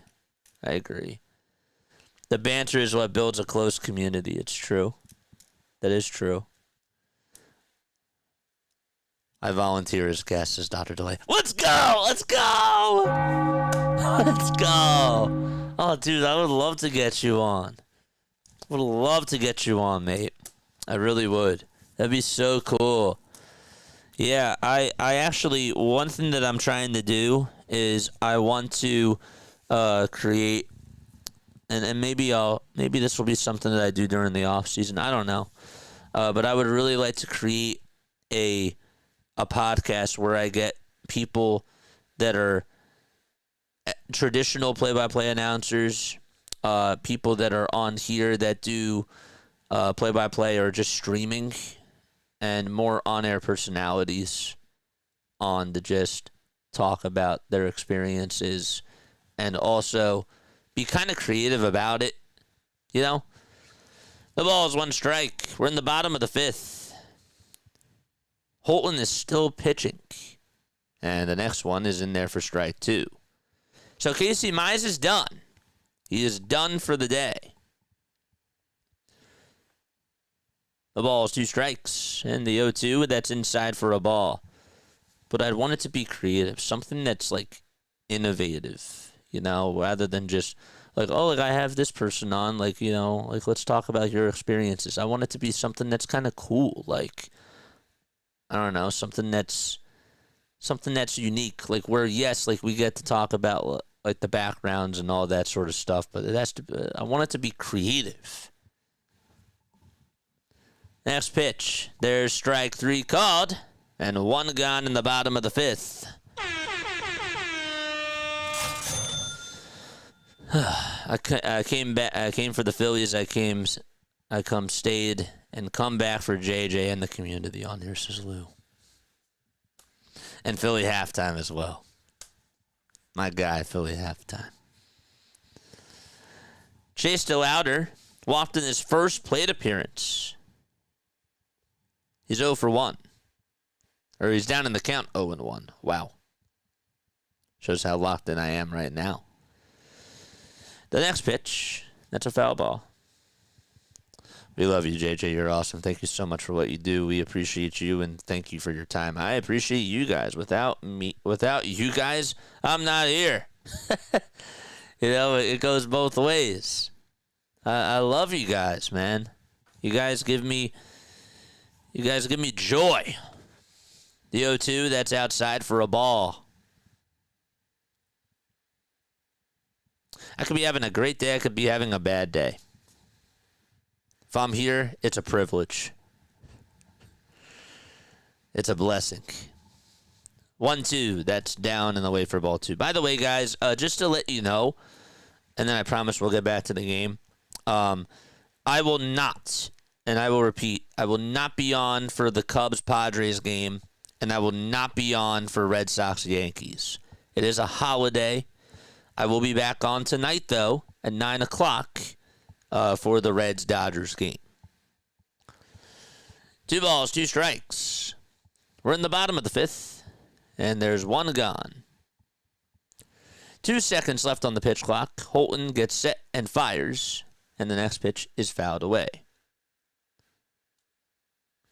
Guys, go check out Dr. Delay, man.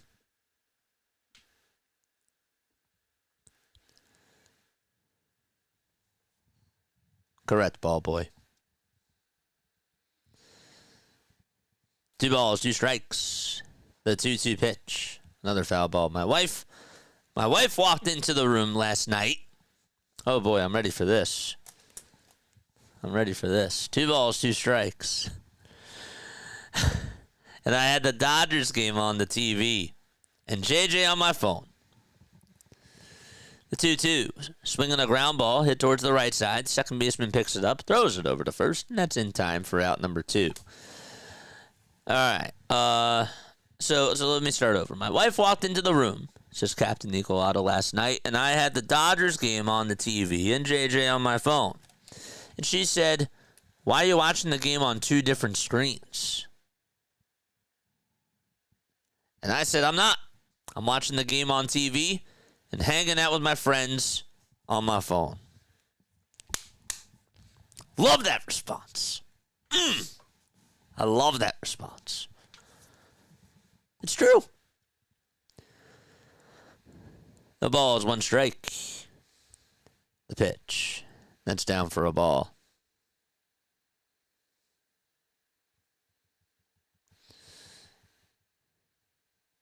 You should have said, "Honey, come watch with me."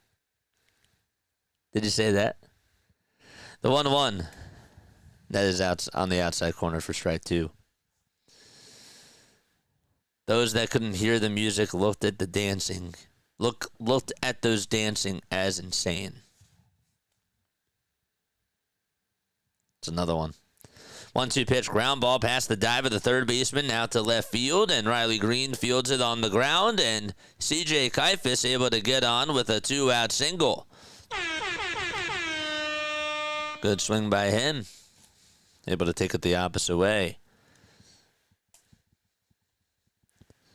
Please do not post spoilers. If there is a spoiler on the scoreboard, I apologize. There's nothing I can do about that. So if you see it on the screen, I'm not doing it on purpose. It's actually not me that's doing it. It's the website. The pitch. That ball is fouled and out of play. Just wanted to throw that out there. But no spoilers in the chat.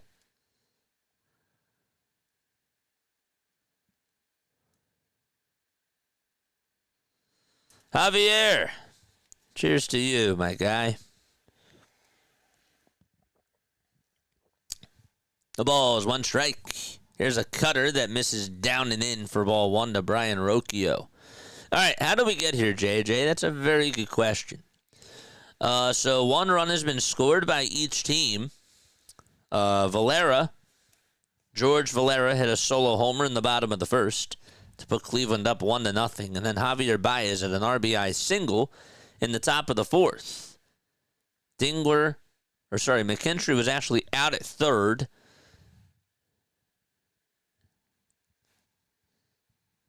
And the 1-2 on the way. There's a ground ball hit over to third base. The throw to second. That's in time, and the inning is over. That's a fielder's choice.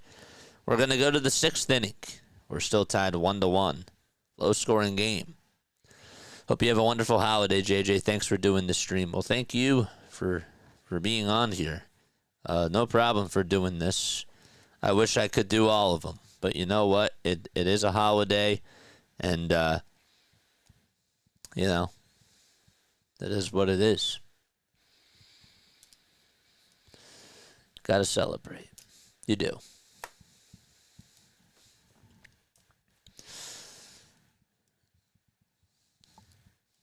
Wish the timing was better, but there's nothing I can do, There's nothing I can do. I will be with you, JJ, for this game, but because of the holidays, I will be unavailable for tonight and tomorrow daytime. I understand. I totally understand. Yeah, we're going to services tomorrow. I don't know what the MLB schedule is going to be tomorrow. Obviously, because we don't know if there's going to be any Game 3s. We have no clue, and how many Game 3s there are going to be. But we'll see. Hopefully, we'll let you know. It'll be by the end of tonight what games we're going to do, if there's going to be any games. We'll see. From Arizona, bro. First time on your showroom. This is Jay Escobar. What's going on, man? What's going on? Is that Belize, Arizona? Belize, Arizona? Otto, back to the whole listening or watching the game on TV and hanging out with the friends on the phone. I wanted to hear the rest of this. My wife did sit down next to me, but there is something about football and baseball games that put her to sleep in 5 minutes flat. She was snoring soon after. I take that as a compliment. I do. I think that that's a good thing, because especially, I've been saying, like, people have said to me, your voice is so soothing. And especially for like the late games, I do think that some people use it to fall asleep too. I actually had one person message me like 2 months ago, and they said, I'll be honest with you, I go back and I'll watch your streams just to go to sleep. Which is so nice. That's so cute. The ball is 1 strike as we start off the top of the 6th, and the pitch, and that's inside for a ball. But that to me is so nice. Ball boy! Oh, thank you so much, man. Love to all. Hard suit. Thanks so much for the euros, my guy. That's so sweet. Thank you. 2 balls, 1 strike. Belize Center Americans. Oh, I got you. 2 balls, 1 strike. Eric Sabrowski, who did pitch yesterday, is pitching today. And he's behind in the count now, 3-1. Wensteel Perez is up at the plate. He's 0 for 2. He's looking to try to get on here. 3-1. Swing and a miss.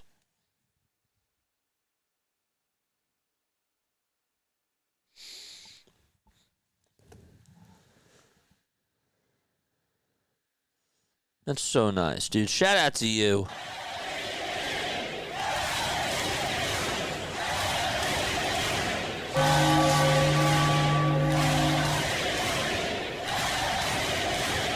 The next pitch, that ball is skied out over towards the mound. Arias calls off Ramirez and the first baseman, and he will make the catch. That was pretty close.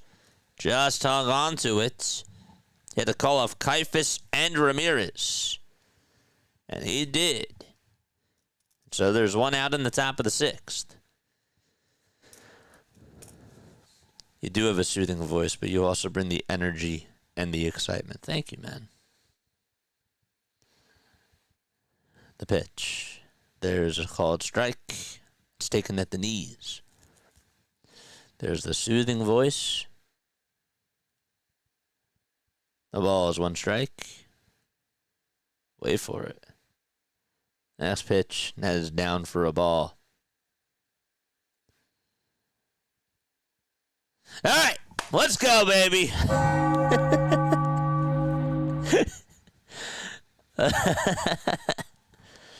1 ball, 1 strike. Dingler in the box. And the 1-1 pitch from Sabrowski. That is up high for ball 2.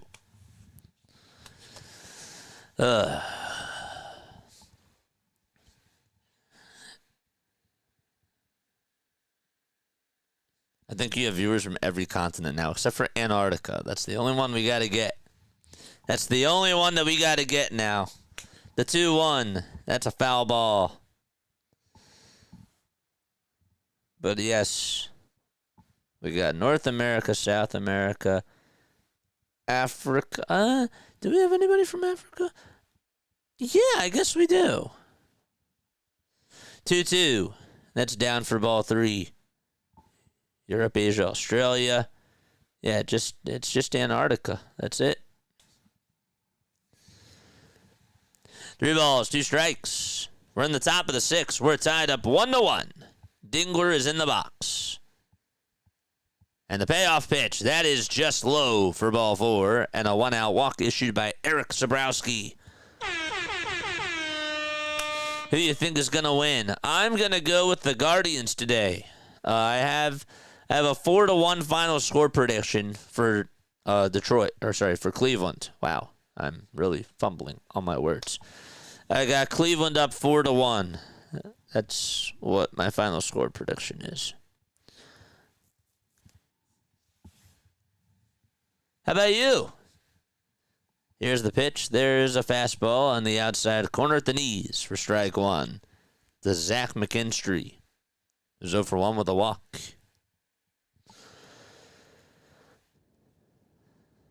5 seconds left on the pitch clock. The 0-1 offering. That is up high for a ball.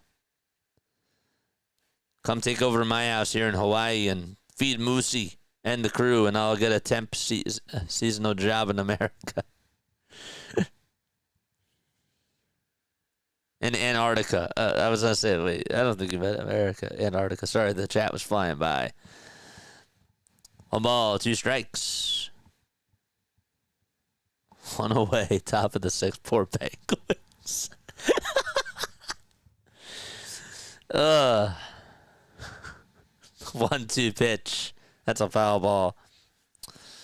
Poor Penguins watching JJ and get down, but unable to type because they have no fingers.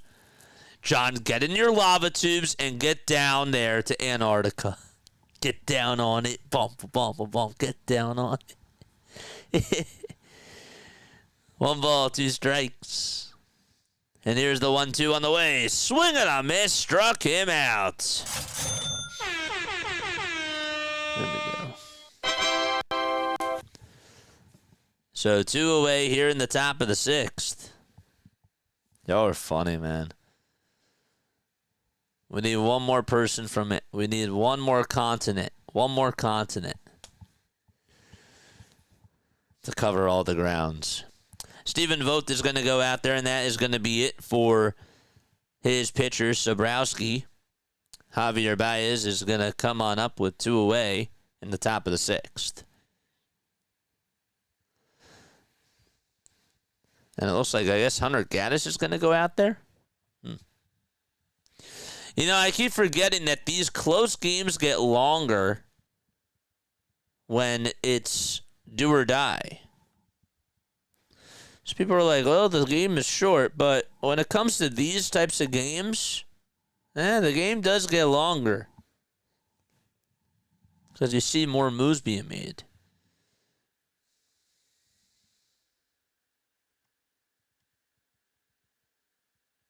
What's up, JJ? Did you get time yesterday to Oh, my guy. I did not. Hold up 1 sec. Let me be right back. I said that I would do that. All right. I will be right back. All right. Don't go anywhere.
Done.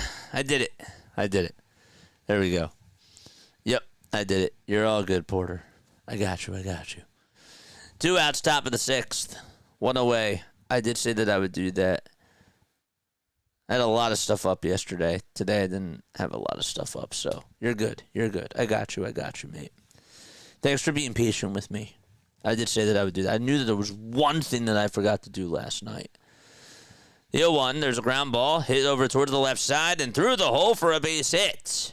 And so, Stephen Kwan does get to it. Javier Baez gets on with a 2-out single, and that's going to put runners on at first and second base.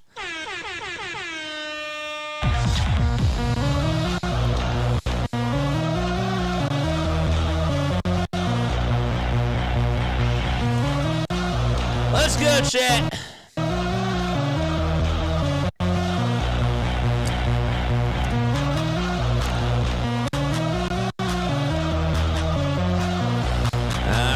Top of the 6th, 2 runners on, 2 outs. Gaddis on the mound. He kicks, he deals, and the pitch is low for a ball. Parker Meadows is up at the plate. Gaddis is on the hill for Cleveland. He has a 3.11 ERA. 73 strikeouts as well. And the 1-0, there's a fly ball hit out over towards left center field. Who's going to get there? The center fielder, DeLauder does, and he'll make the catch. And we are going to go to the bottom of the 6th inning. We're still tied 1-1 in Cleveland, Ohio. Kwan, Valera, and Ramirez are all due up. Thanks. No, I got you. Got you, man. There we go. There we go. Welcome back, my guy. Welcome back. I agree. Cleveland wins, but my score prediction is 3-1. Says Jason. What's up, Jason? What's up, Porter? Got you. Time to go to the bottom of the 6th inning.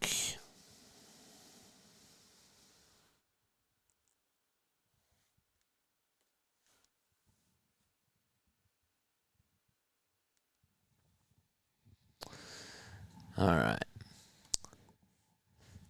Hit that thumbs up button, subscribe to the channel, turn on the bell icons too. And that way you will know when we do go live. We got the Padres taking on the Cubs. That game will start in 4 more minutes. Again, we're not doing the Cubs-Padres game. We're not doing the Yankees-Red Sox game. However, we'll be back on for the Reds-Dodgers game at 9:08 p.m. Eastern Time. We will be. Who do I think will win the World Series? That's the hot question, man. I don't have a clear-cut favorite. I really don't. I really, really don't. But if I were to tell you who's going to the World Series, I would slightly say, I really feel like 10 teams can make it. But if I were to choose one, if it were just to be one team from each league, it would be Cubs, Red Sox. I don't know why.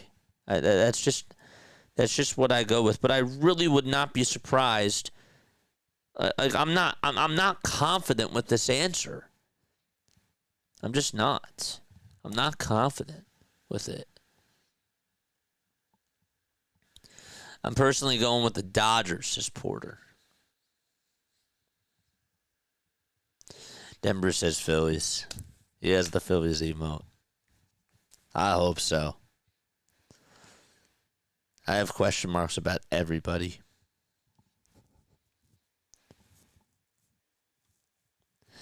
You traitor. Stephen Kwan is up. And the first pitch is in there for a strike.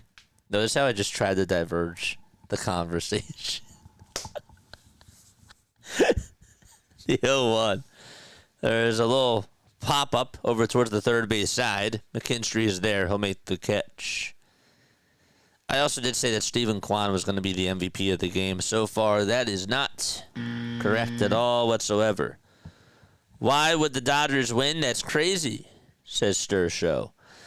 Is it really crazy when we really think about it? I mean, I don't trust their bullpen. And I really feel like that the Phillies can beat the Dodgers. I do. But would it shock me if the Phillies lost to the Dodgers? No, it would not. Because they have a guy named Shohei Ohtani. They have a guy named Freddie Freeman. They have a guy named Teoscar Hernandez, who, by the way, hit 2 homers along with Shohei last night. They have a very good starting pitching rotation. And see, I'm not trying to say that the Dodgers are going to the World Series, even though it sounds like I'm defending them. Yes, but it just wouldn't shock me, guys. Like, there is no clear-cut favorite to go to the World Series. There are 10 teams that I could see winning this thing. It is so wide open. The only reason why the Phillies don't get in is because they could get into their own heads. If they are mentally battling with themselves and finding themselves getting out of games with poor base running, with poor managerial decisions, with not executing on small ball, that is the reason why that they are not going to the World Series. That's the only reason why. If they don't go, that's why. That's it. That's absolutely it. The Dodgers have a great rotation, okay? They have a very good lineup, but I saw again last night, I don't trust that bullpen. I don't trust Dave Roberts. I don't trust the decisions that he makes. I don't. But talent can get you to the World Series. We saw that with Aaron Boone last year, guys. We saw that with the Yankees. The Yankees' talent drove them all the way to the World Series. And then when it came to making managerial decisions, and when it came to blunders, right? There were those 3 errors in the 5th inning. That still haunts the Yankees. But yes.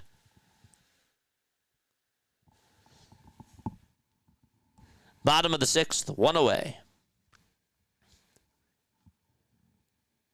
Cleveland is up. HOTLINE is pitching, and he'll be facing Jonathan Rodriguez. That's my little rant about the Phillies. And about why I could see the Dodgers going there. But I could see the Brewers doing it too. Kyle Finnegan is going to go out there to pitch for the Detroit Tigers. It'll not be HOTLINE. They had a pitch and change. The pitch. That's a foul ball.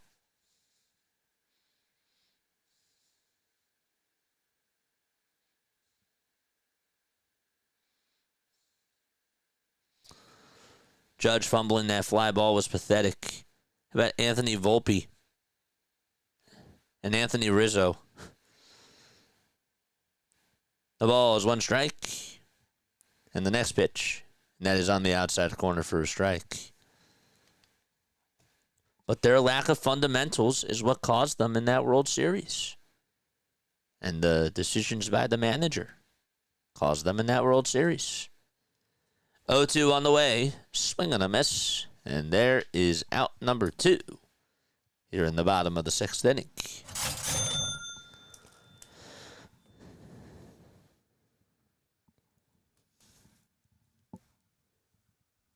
Ugh.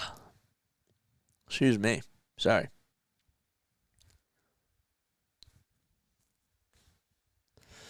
Two gone, bottom of the 6th. And Jose Ramirez is going to bat on the left side. The switch hitter takes the first pitch outside for ball 1. Hit that thumbs up button, subscribe to the channel, and turn on the notification bell icons too, folks. That way you will know when we go live. 1 ball, no strikes to Jose Ramirez. The pitch. That's a foul ball, and it will go out of play. Ramirez in game 1 went 1 for 3 with a walk, and he struck out. There's 5 seconds left on the pitch clock. Finnegan gets set and fires, and the pitch is outside and high for ball 2. Anybody play Wii Sports Baseball? I love Wii Sports Baseball. 2 balls, 1 strike. The 2-1 pitch. That is down and in for ball 3. I used to love it like when friends would come on over and play it with me. And they would talk trash to me. Always loved that. Because you know why? Sometimes I deserved it. Other times, it was a mirror. 3-1. And that is down and in for ball 4. And Jose Ramirez gets on with a 2-out walk. The one thing that I don't really do much of now, and I probably should a little bit more, is sometimes like I'll let the trash talking, I'll let it settle in, like I'll let it soothe, and then it's like when the game continues to go or the match continues to go, I will sometimes like let it fuel me, but sometimes I do respond too early, and I gotta hold myself back from doing that when I'm playing sports. No balls, 1 strike. Runner goes. The pitch is on the outside corner. Thought he was going, but then he must have stopped. He did. Jose Ramirez did stop. And it's 1 ball, 1 strike.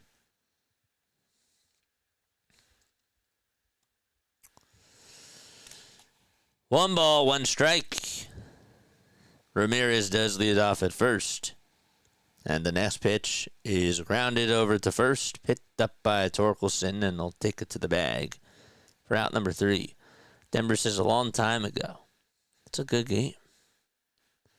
Anyone play Run Escape? I don't play Run Escape. What was the stadium with the pole and the hill and the outfield? That was the Houston Astros. Was that the Astrodome?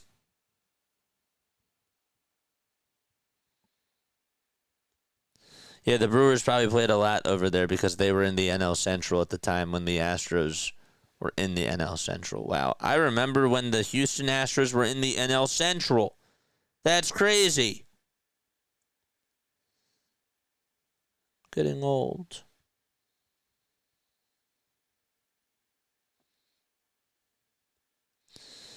Yeah, they had a hill in the outfield. They got rid of Towles Hill. That's what it was called. Towles Hill flagpole. They got rid of it in 2015.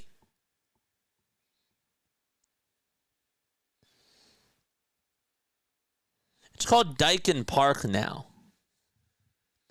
That was their current stadium until they revamped and removed it. Yes, it's called Dyken Park. It used to be called the Astrodome, I believe.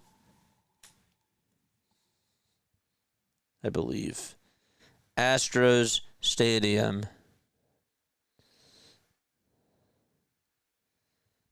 Thanks, guys. No problem. I will double check, though. Minute Maid Park. That's what it was. It used to be called Minute Maid Park. I'm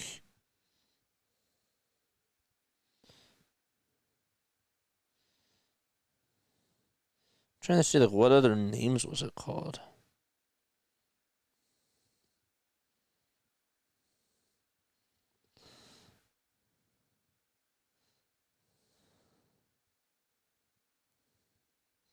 Wait, what? The Astrodome.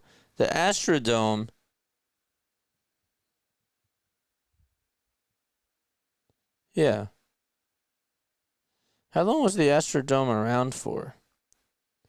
The Astrodome was built in 1963. It closed in 2008. Got you. Then it was Right. Okay, now, okay, Denbrew is correct. The pitch, that's in there for a strike because we start off the top of the 7th. Again, we're tied 1-1. Up at the plate now is Gleyber Torres. And the former Yankee takes ball 1. It's high. And it's 1 ball, 1 strike. Torres 1 for 3. Has a .256 average, 16 home runs. The 1-1 pitch, and it's a foul ball. Don't forget to like, don't forget to subscribe. Hit the bell icons, folks. Let us know who you're voting for. Are you voting for the Guardians or the Tigers in this game?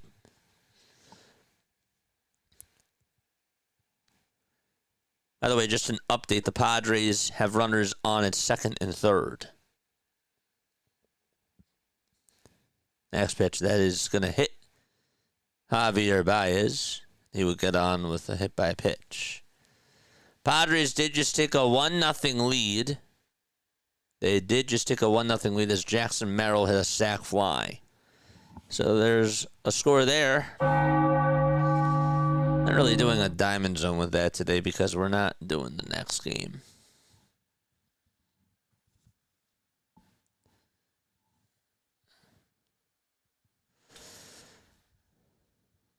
One to one here in the top of the 7th. The pitch. That's outside and taken for ball 1. That was a changeup. And so the count is 1-0 to Kerry Carpenter. After this inning is done, I am going to take a step off.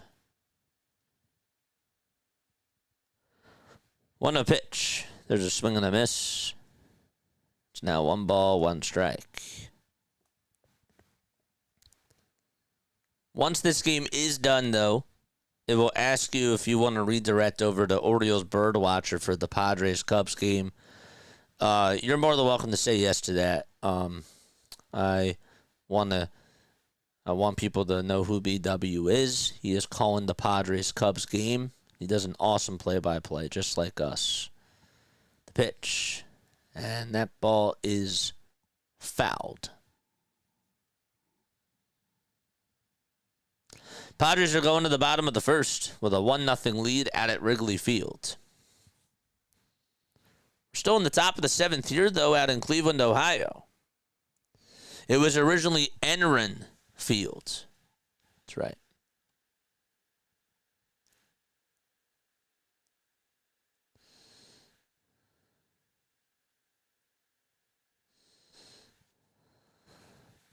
On YouTube or Twitch? YouTube. 1-2 pitch. Check swing. Did he go? He did not. So it's a 2-2 count.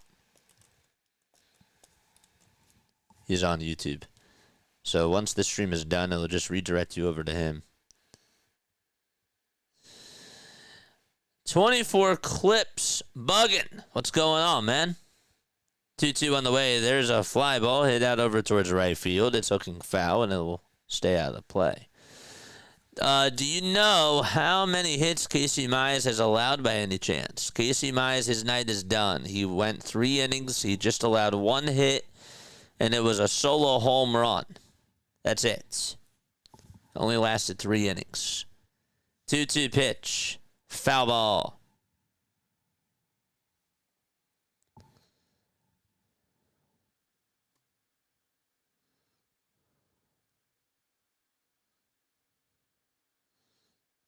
Two balls, 2 strikes. We got over 100 people on here. Hit that thumbs up button and subscribe, folks. Next pitch, that's a changeup that misses outside for ball 3. What's his name, JJ? Orioles Bird Watcher. Call him BW. Orioles Bird Watcher. I'll drop his channel down below. 3 balls, 2 strikes. And the payoff pitch. There's a ground ball back up the middle for a base hit. That's going to put runners at the corners for Detroit with nobody out in the top of the 7th.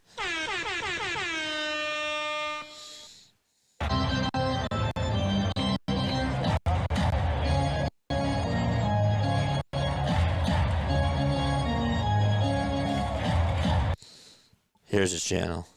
His channel is right here. This is BW's channel. Don't forget to like. Don't forget to subscribe to the channel. We're covering a lot of the baseball games. We did all 4 games yesterday. Today we're just doing 2 of the 4. We have a timeout taken on the mound here in the top of the 7th. Again, it's a 1-1 ball game between Detroit and Cleveland. I will actually put the San Diego game up on the phone in case you are wondering how the game is going. You should get a little bit of some play-by-play for that too. But once this game is done, I am done. I'm just putting that out there. We're not doing the Cubs game. We'll be back on tonight though for the Reds-Dodgers game. That game will be at 9:08 p.m. Eastern Time. We will definitely be doing that. We'll be home for that, so that'll be cool. Runners at the corners, nobody out, top of the 7th. And Spencer Torkelson is up at the plate. Gaddis on the mound. Kicks, delivers, and the pitch is low and taken for ball 1. That's a slider.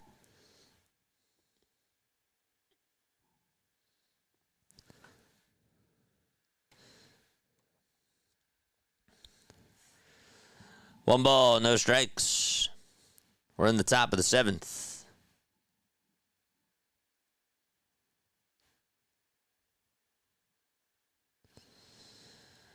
Eight seconds left on the pitch clock. And the next pitch, there's a swing and a miss. And so the count is now 1-1.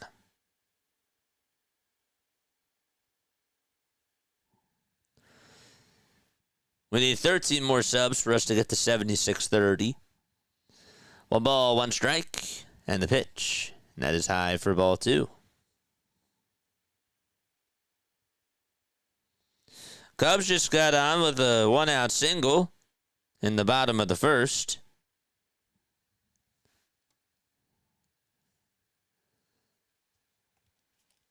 Two balls, 1 strike to Spencer Torkelson, and the next pitch is skied out over towards shallow left field. Kwan is going to call off Arias, and he'll make the catch for the 1st out. I got to turn off Twitter notifications.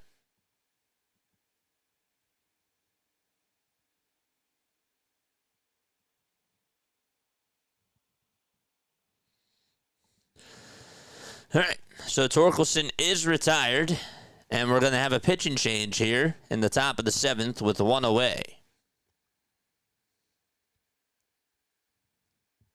Looks like that's going to be it for Hunter Gaddis. We'll have a brand new pitcher. It'll be Tim Herron. It's going to go out there. All right, Ian Happ is up at the plate for the Chicago Cubs again. Jackson Merrill hit a sac fly to put San Diego up 1-0 in the first inning. So once again, just a reminder, after the Tigers game is done, we'll be back on tonight at 9:08 p.m. Eastern Time. But we are going to be doing a redirect over to Orioles Birdwatcher. So if you guys do want to tune on into the rest of the Cubs-Padres game, I really do encourage you to go stay on that channel. We'll be redirecting over there, so you're not even going to have to move. 2 balls, 2 strikes to Ian Happ.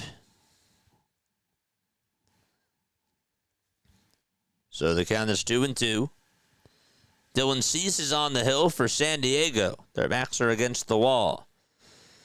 2-2 pitch on the way. Swing and a miss. Struck him out.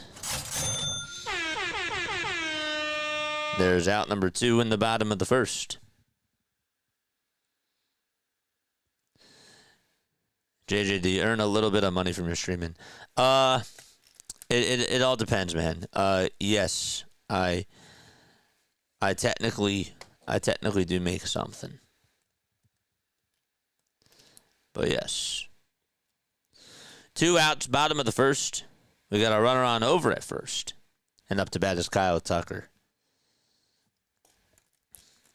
If you have more questions about it, you can reach out to me via email. I can tell you more about it. It's definitely an interesting thing to get into for sure, and I love it. Like, don't get me wrong, but if you want to know more details about the ins and the outs of it, I can tell you more. The pitch. There's a fly ball hit out over towards left field. That's going to be caught for out number 3. And so the Padres are going to go to the top of the second, up 1-0. All right, the Guardians and the Tigers game is back on. Tim Herron is pitching. He has a 4.85 ERA and 42 2/3 of an inning this season. 1 ball, no strikes. There's a curveball that's taken. That's just inside for ball 2. Glad to be back for another play-by-play with JJ Cole. What's up, Charles? Pew. What's up, my guy? 2-0 pitch. And there is a swing and a miss. Good, I hope your channel will be huge one day. Thank you, man. I really appreciate it. We're just grinding. We love it, and we have a lot of fun. And I enjoy my interactions with you guys. I really do. It's pure. It's raw. It's sick. 2 balls, 1 strike. And the next pitch is down for ball 3. Just a reminder, Charles, I will not be on for the Red Sox-Yankees game, and I will not stay on for the rest of Padres-Cubs once this game is done. 3-1 pitch, and that is taken for a called strike. Oh, it's a little bit low.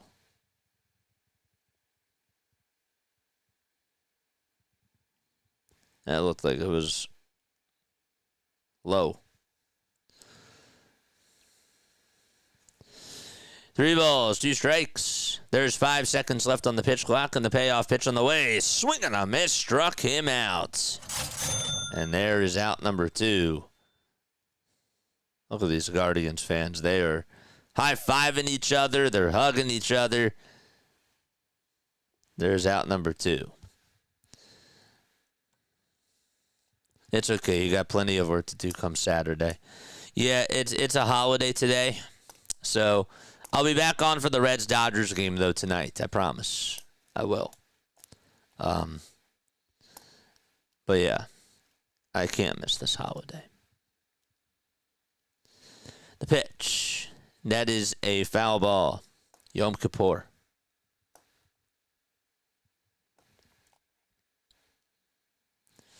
Wencio Perez is up at the plate. But again, BW is doing the game, so we have a redirect to him afterwards. Here's the 0-1. That ball is fouled away.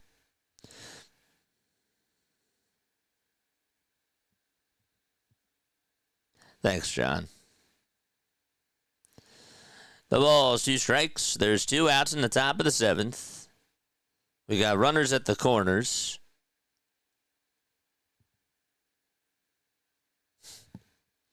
The 0-2 pitch. And that's a foul ball.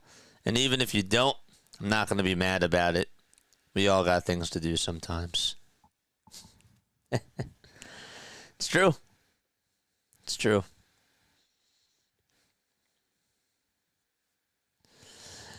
But for the game 3s tomorrow, we'll be on for them.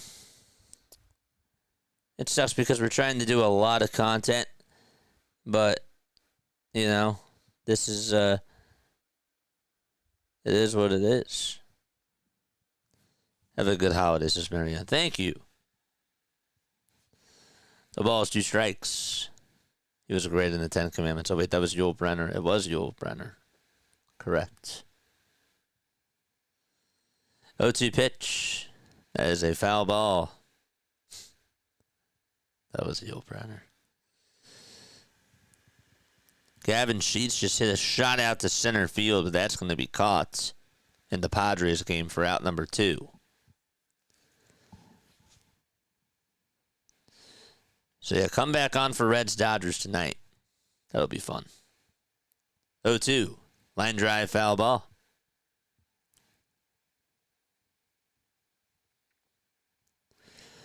A 6-pitch sequence.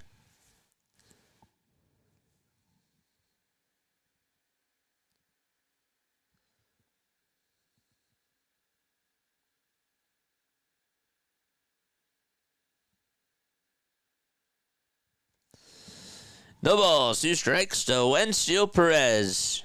Rally towels waving out here at Progressive Field.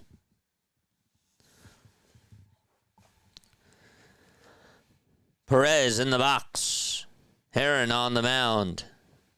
He gets set at the belt. He kicks. He fires the pitch. Swung on and missed. Got him. It's now time to go to the bottom of the 7th inning. We're tied 1-1. It's a 1-1 ball game, and this game has been going on for almost 2.5 hours. We'll be right back, though. Don't go anywhere.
I literally came back, was ready to talk.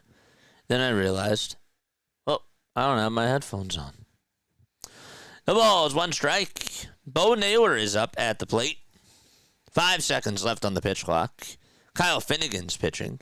And the windup and the next pitch, there's a fly ball. This one's hit out over towards left field, over towards the line. Left fielder is there in foul ground, makes the catch, and there's out number 1. McKinstry now out in left field, able to make the catch there, and there's 1 away. So we do have some defensive changes. Zach McKinstry is now out in left. Andy Ibanez is over at third base now. That's for Detroit. Daniel Schneemann is also the new center fielder, by the way, for the Cleveland Guardians.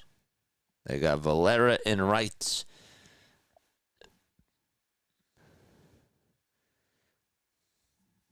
Here's the pitch. It's 1 ball, no strikes to Gabriel Arias.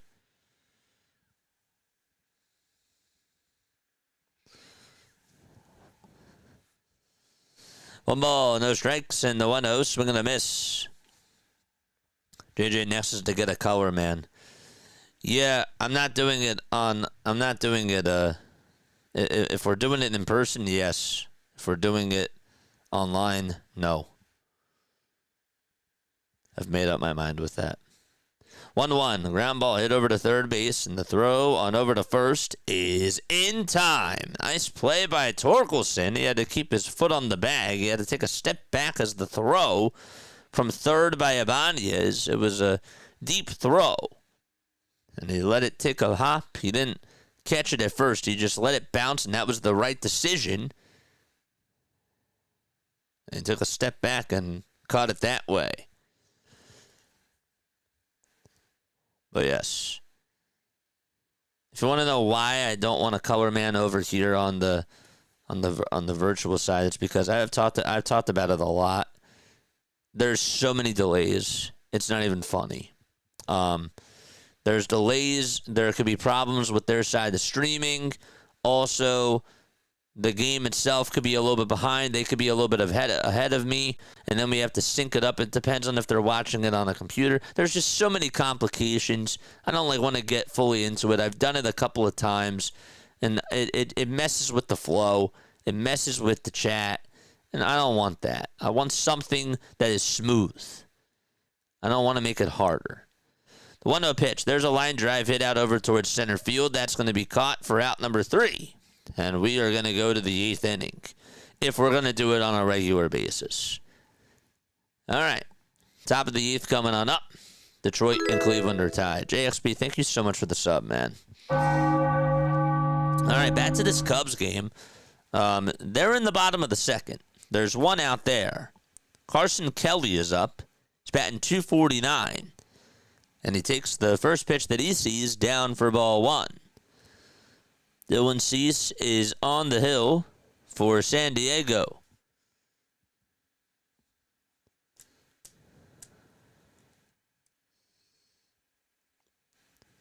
Here's the pitch. That's a foul ball. I missed it. Why did the Detroit Tigers pinch hit Riley Green? I don't know. I'll check Twitter really quickly and get you the answer.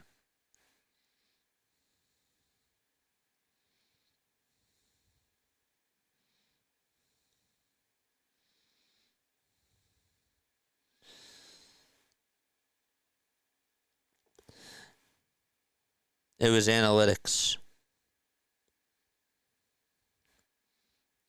It was literally just analytics. No physical reason, no injury reason. Just analytics.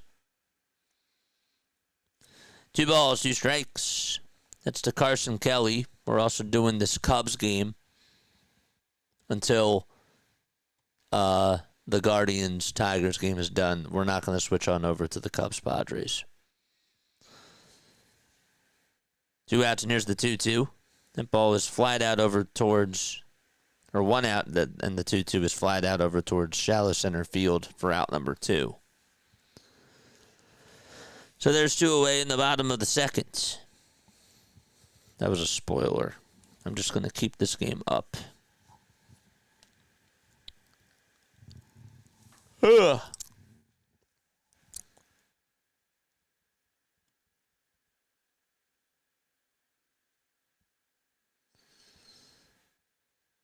I heard something I really liked the other day. The caller reviewed each inning in between.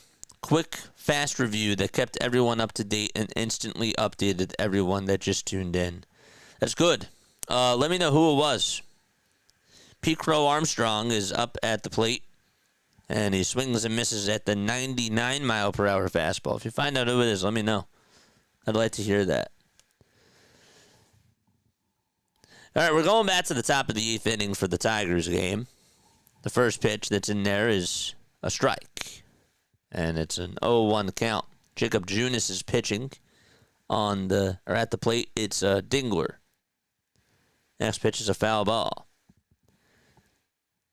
No balls, 2 strikes.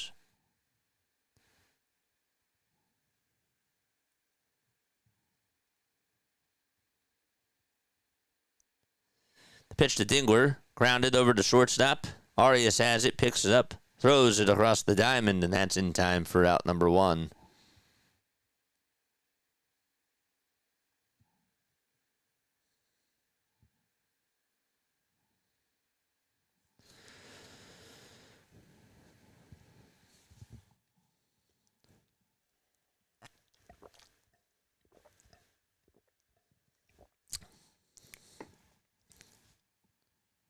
The windup and the pitch. There's a strike called. Up to bat is Zach McKinstry. He was over at third. Now is playing out in left field. The 0-1, swing and a miss. It was a changeup.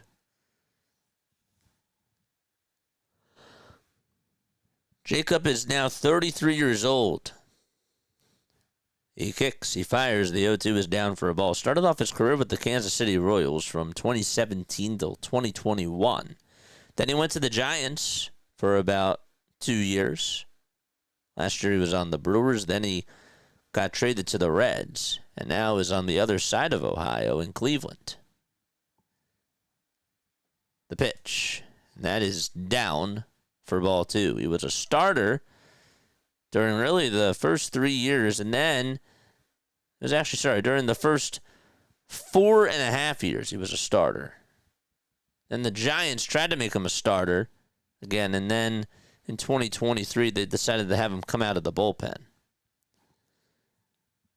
He's been a bullpen piece since. 3 balls, 2 strikes. Here's the payoff pitch. That is way inside for ball 4. And a 1-out walk issued by Jacob Junis here in the top of the 8th inning.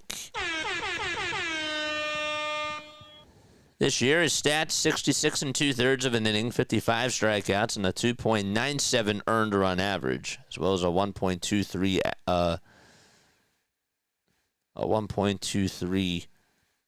whip as well.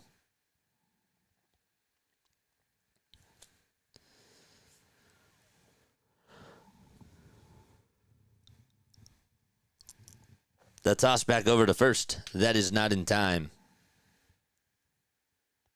McKinstry is safe. After this series, the winner of this series will actually play against the Seattle Mariners. They will have to go to T-Mobile Park on Saturday. Don't know yet what time the games are going to be on.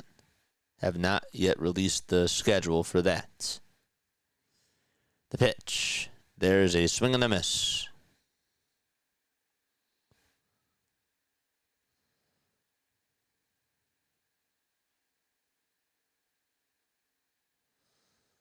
We do, however, know Sunday's matchups.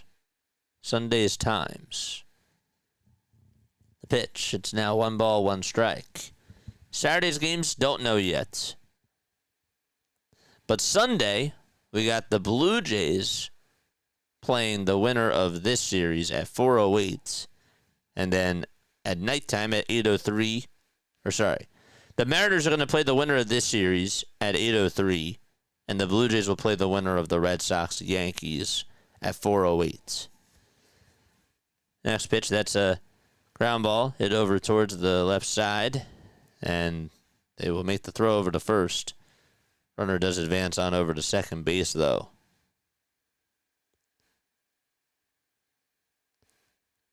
Hard grounder hit over to Jose Ramirez. We're going to have yet another pitching change with 2 outs here in the top of the 8th inning. And so that is going to be it for Jacob Junis. And they'll be back. So, yeah. Sunday we know that the Blue Jays play at 4:08 and the Mariners play at 8:03. We will be doing those games on Sunday. After the Eagles game is done, we are doing the Toronto Blue Jays game, and we are doing the Seattle Mariners game at night. Monday, the Phillies will play Monday night. And I believe that we'll have time to do both the Brewers game and then the Phillies game. If it's the same thing. It might be 4:08 and 8:03 again. But we'll see. We shall definitely see. That'll be fun. But Saturday's going to be a lot of game ones. They say that the Phillies are going to play last on Saturday, but they don't have a scheduled time yet. I don't know, though. John says, going back to the comment before, it was during the Philly revolt we had the other day. The guy was streaming the radio call of the Phillies while cutting in every pitch, every play. I guess he gets away with it because he cuts in and out. He actually showed the live plays. No caller like you. He just clicks in and out of the video feed. When they do the radio play-by-play, of course they have like an engineer, they have a producer, and they cut highlights, when they do the post-game shows and stuff. I would love that. I would. But that's a lot of extra work on my end. But that would be kind of cool. But that's interesting that somebody like that's out there. I really wonder what his name is. Josh is here. He says the Phillies will either play at 6:08 or 6:38. They confirmed that earlier. Okay. Good to know. Good to know. The pitch. There's a fastball taken right down the middle. And the count is 0-1. So I guess that they will not be the late game. It would probably be Seattle, right? The ball is 1 strike. And the pitch is down for a ball. Parker Meadows up at the plate.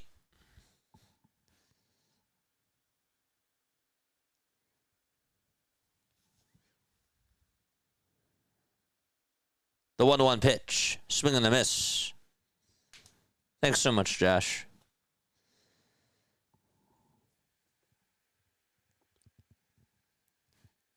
One ball, 2 strikes.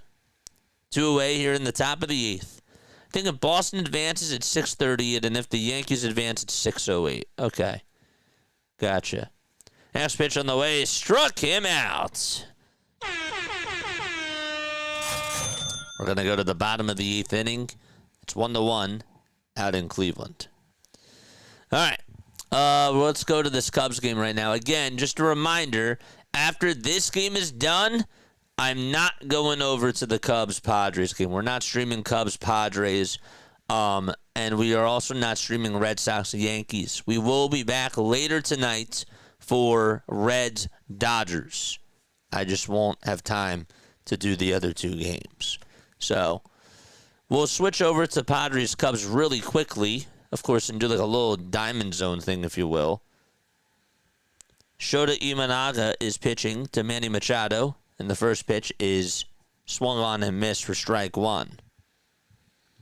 Of course, my friend, what's going on? Pow.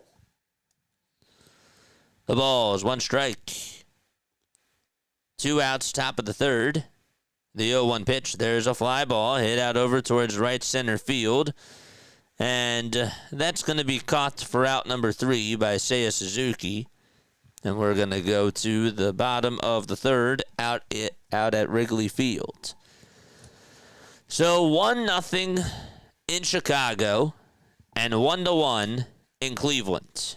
And they're going to the bottom of the 8th in Cleveland, Ohio.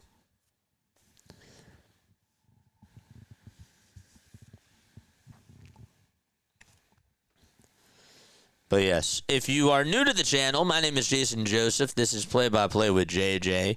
We do cover the Eagles, the Sixers, and the Phillies, okay? But we also do other baseball games as well. We do the Sunday night baseball games. We do some of the primetime games, but we also have a thing called MLB Diamond Zone, which is also really sick. We get to do the late night games. It's sort of like NFL Red Zone, but it's for Major League Baseball. So if you guys love whipping around, looking at other scores, and looking at the hot games around baseball, that's what MLB Diamond Zone is for. We do that on here as well. We put in a lot of time this year for doing Diamond Zone, especially in September. It was a lot of fun watching all the pennant chase races, if you will, for getting on into the playoffs and all that type of stuff. It was great. It was absolutely awesome. So make sure that you subscribe to the channel and check out other content on here as well. All right. So we're going to the bottom of the 8th. It's a 1-1 score. The Guardians got their only run in the bottom of the 1st on a solo home run hit by George Valera. That's it. Troy Melton is pitching for Detroit. The Tigers got their only run on an RBI single. It was by Javier Baez. 1 ball, 1 strike. That was in the top of the 4th.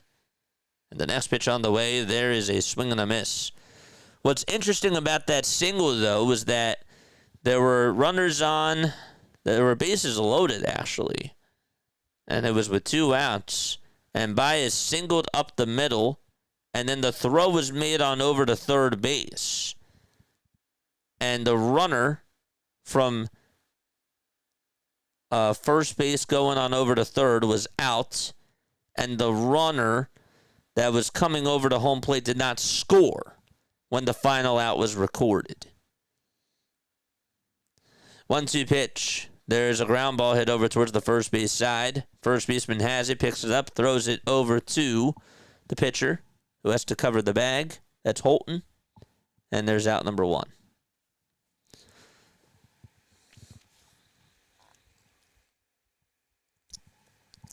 Cubs just led off the bottom of their 3rd with a single.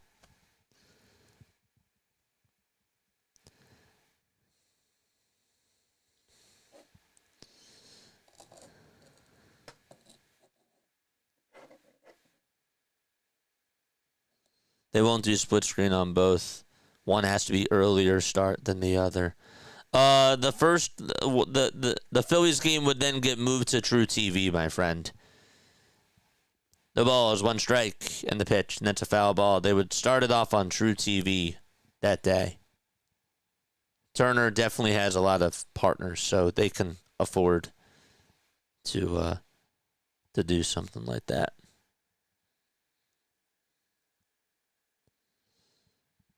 The ball is 2 strikes and the 0-2. There's a high drive. This one's hit out over towards deep right field, and that ball is crushed. It's gone.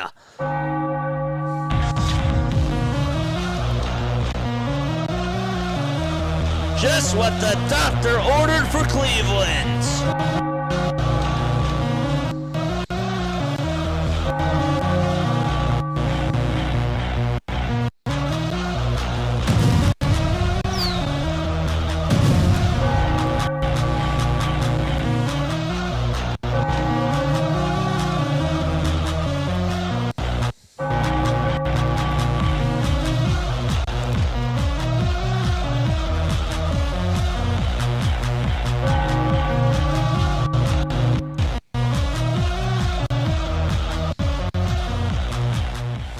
One ball, no strikes.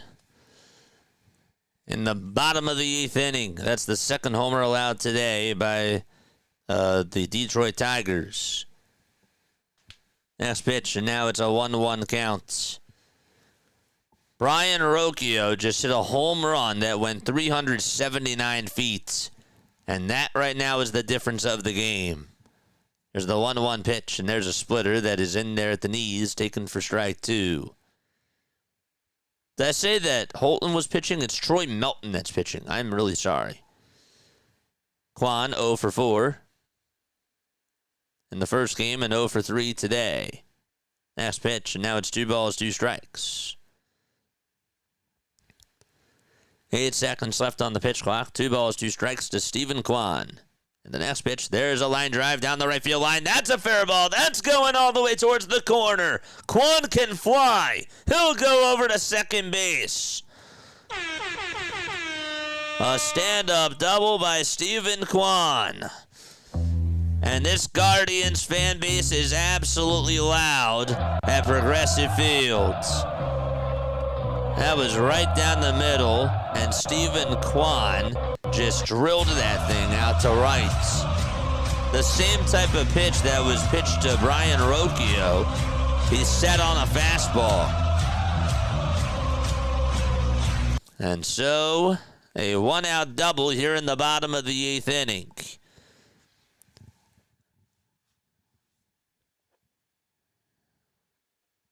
And so we got a timeout taken here on the mound, and, well, we'll see what ends up happening. Daniel Schneemann is going to be coming on up to the plate next. And by the way, just to catch you up on the Cubs game really quickly, it's a 1-0 Padres lead. They're in the bottom of the 3rd. Matt Shaw is up, and there's a runner on at first for Chicago. 1-2 to Shaw. There's a fly ball hit out over towards right center field. Tatis is there, though, and he will make the catch for out number 1. Back to this game, bottom of the 8th, the pitch to Schneemann. There's a line drive out to right field. That's going all the way towards the wall. Kwan's going to round 3rd. He'll score. 3-1 Cleveland. RBI double by Schneemann.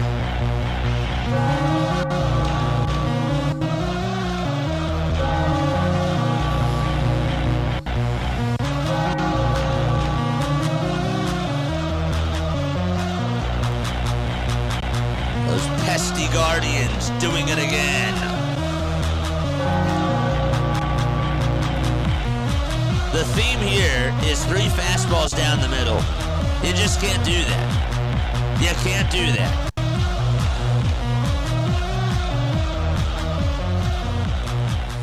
Third base coach was yelling at Kwan. He said, "Go, go, go." He waved them. Cubs have a runner on at second. And again, they're down 1-0 in the bottom of the 3rd. The Guardians have put up 2 runs in this inning so far. How about a home run by Brian Rocchio, a double by Kwan, and an RBI double by Daniel Schneemann. And A.J. Hinch is going to go out there, and that is going to be it for Melton.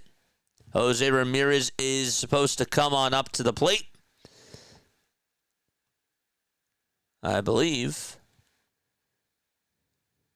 they will intentionally walk Ramirez, and instead, as Kyle Manzardo is coming up, they will put Herter in the ball game for Detroit. So a pitch and change there. I was like, wait a sec, hold up. You got to catch up. So, yeah, they intentionally walk Jose Ramirez, and Kyle Manzardo is up next. All right, back to this Cubs game. It's 1-0 San Diego, bottom of the 3rd. A runner on over at second. Michael Busch is up at the plate, and he's facing Dylan Cease. Swanson is at second.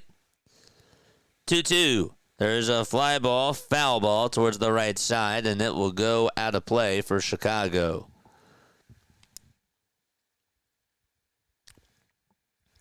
Again, my name is Jason Joseph. This is Play-by-Play with JJ. Hopefully you guys are doing well and having yourselves a very fantastic day.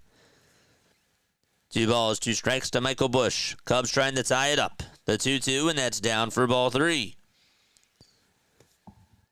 And the Guardians are in a pitch and change. Here's the game right there.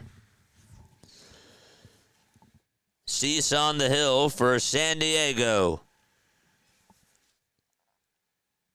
Cubs fans on their feet. Busch in the box. Cease comes set below the letters. Looks back at second. Now back to the plate, and the payoff pitch. There's a line drive, and a leaping catch by the shortstop. The tie to second, that's not in time.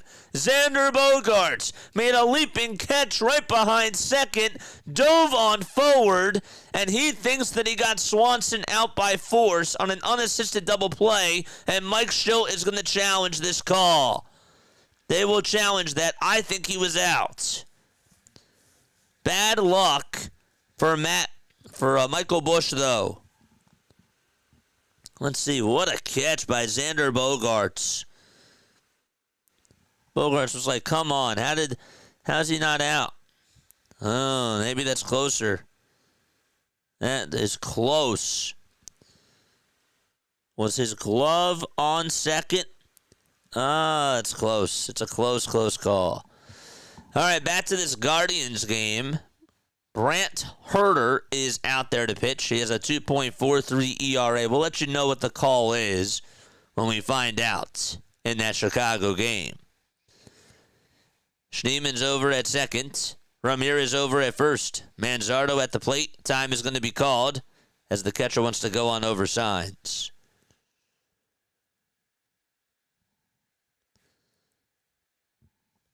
San Diego still challenging that play.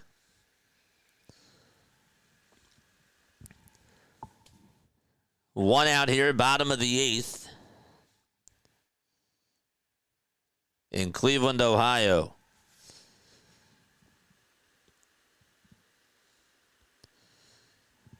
That's a close call.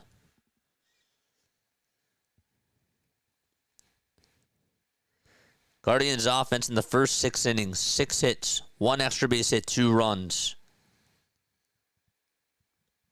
And then the 8th inning today, 3 hits, 3 extra base hits, 2 runs. So there's still a timeout here in Cleveland. They're also still looking at this play back in Chicago to see if that's an unassisted double play to end the inning. So the call on the field stands, and Dansby Swanson is safe at second base. Just got his hand back in there. Kyle Manzardo is up, though, for the Cleveland Guardians. Herter on the mound, kicks, fires, and throws a sinker that is in there for strike 1. Manzardo 1 for 4 in game 1 with a single and 2 strikeouts. No balls, 1 strike. Herter kicks, fires, swing and a miss. Pitch was way outside and way down low. I'm having a better day now since the Guardians are winning. What's up, Jerry? Jerry over on Twitch. What's going on, man? The ball's 2 strikes to Kyle Manzardo. And the next pitch, there's a ground ball hit towards the right side. First, the second baseman has it, throws it over to first. Torkelson and the pitcher Herter were covering the bag, but the ball was caught by Torkelson. And there's out number 2. The runners from first and second, however, do go over to second and third. Meanwhile, just to catch you up on the Cubs game really quickly, there was a fly ball hit out to right field, and the inning is over as the ball was caught by Tatis. So the inning was done. Okay. They're going to go to the top of the 4th. San Diego up 1-0 thanks to a Jackson Merrill sac fly. Bottom of the 8th, 2 outs, 2 runners in scoring position. Bo Naylor is up. And the pitch. There's a called strike. That's a sweeper at the knees. Hit that thumbs up button, baby. And hit that subscribe button as well.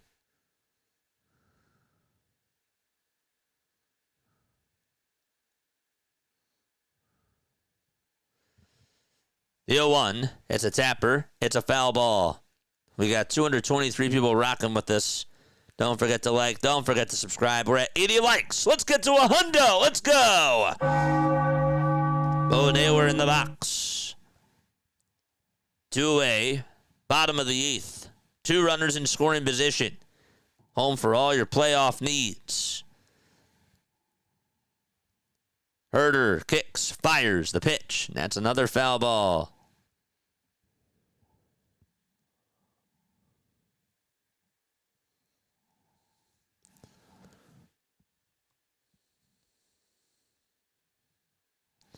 I just realized if the Guardians somehow win the series, Josh Naylor for the Mariners will be playing against his former teammate and, of course, his brother, Bo Naylor. That's a storyline. 1-2 is the count. Bottom of the 8th inning. 2 runners in scoring position. Wonder what the parents are thinking. We used to be teammates now. We don't know who to root for. The 1-2 pitch. That's down and away for ball 2.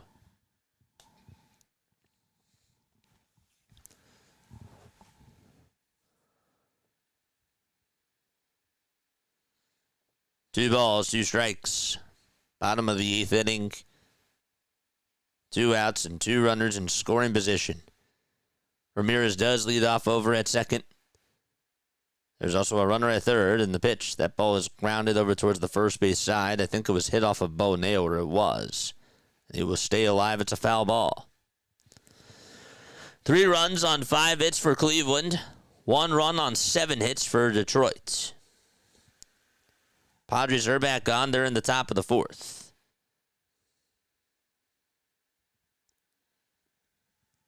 Jackson Merrill is leading it off for the San Diego Padres. Hit that thumbs up button. Subscribe to the channel too. I got a piece of him. 2 balls, 2 strikes to Bo Naylor, who is 0 for 3.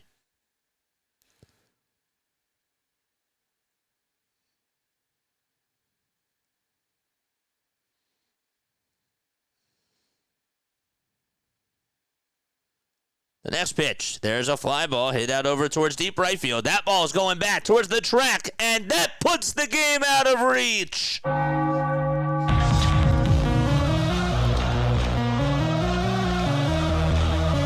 Bo goes yard.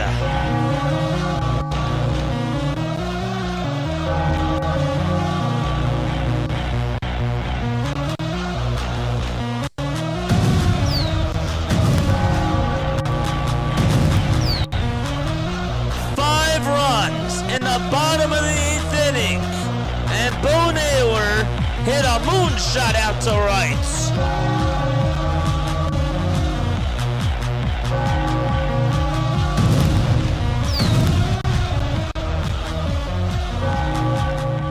Gabriel Arias is up, and he grounds this one over to second base. The second baseman, Torres, picks it up, throws it over to first, and we're going to go to the 9th inning. Torres, Carpenter, and Torkelson are all due up at the plates. Last chance for the Tigers. Will there be a game 3? We'll have to wait and see. And Detroit will come back up when they return. Jackson Merrill did just lead off the inning with a walk for the San Diego Padres. Again, once this game is done, we will send you on over to Orioles Birdwatcher. You don't have to go anywhere. There's a redirect over to BW for the Padres-Cubs game. They are in the top of the 4th. They got the leadoff man aboard San Diego. So top of the 4th, a runner on over at first. Xander Bogaerts is currently up at the plate. Shota kicks and deals, and the pitch is low for a ball. Wow. This best Schwarber impersonation. I guess so. Quentin Grimes resigned on a 1-year deal with the 76ers. Wow. I did not think that they would get the deal done. A 6-run 9th inning. What are the chances? 2 balls, no strikes for Xander Bogaerts is up at the plate. He's had a very good series so far against the Cubs. I believe the trainer is going to go out there to... I know the pitching coach is going to go out there to talk things over with Shota. And the translator's out there too.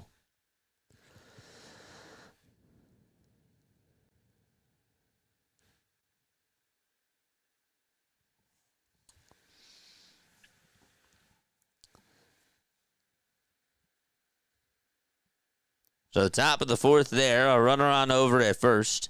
It's 2 balls, no strikes. in the Cubs-Padres game.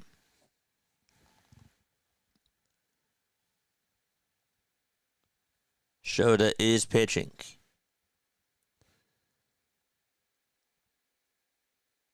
Cubs lead that series 1-0. 2-0 pitch that's in there for a strike to Xander Bogaerts. I'm back just in time for the comeback. This is PAS. What's going on, man? Shout out to you. 2-1 is the count to Xander.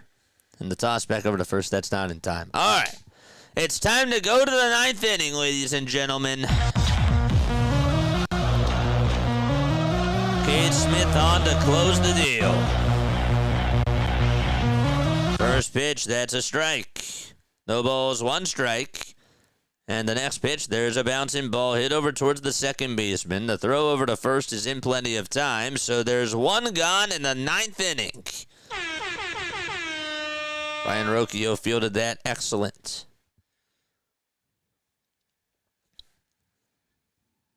Remember, we were talking about how the Guardians did not have a good day defensively to start off the game. Well, honestly, they've played better as the game has gone on. Smith's first pitch here in this at-bat to Carpenter is wide for ball one.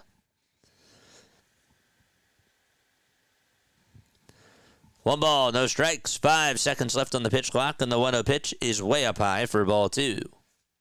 So the count is now 2 balls, no strikes. 8 seconds left on the pitch clock. Smith gets set at the letters, kicks, delivers, and the pitch is high for ball 3. And now the count is 3-0.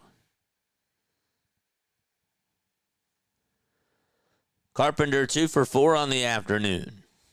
And he takes the 3-0 for a strike that hit the upper tier of the zone. And now the count is 3-1.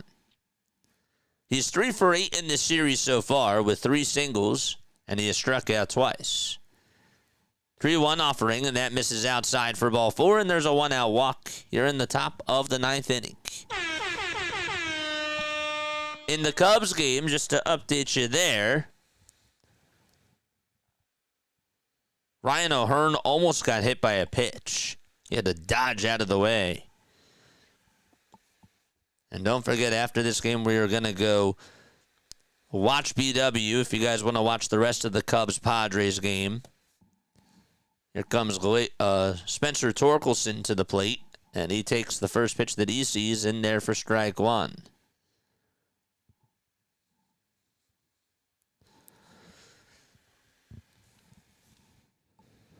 Smith gets set at the Guardians' letters, and the 0-1, that is taken for a called strike. And it's 0-2 now. 2 fastballs in a row thrown by Smith. No balls, 2 strikes, 1 away. A runner on at first. And the 0-2 pitch, foul ball.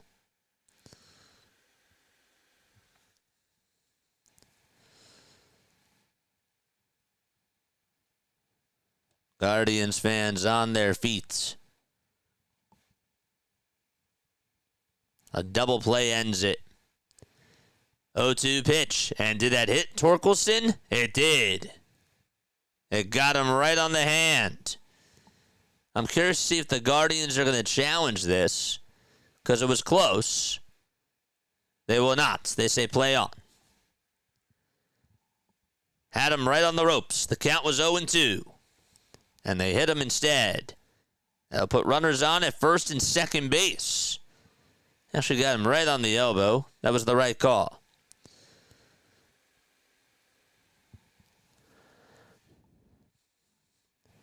Game ain't done yet. The potential tying run is in the hole.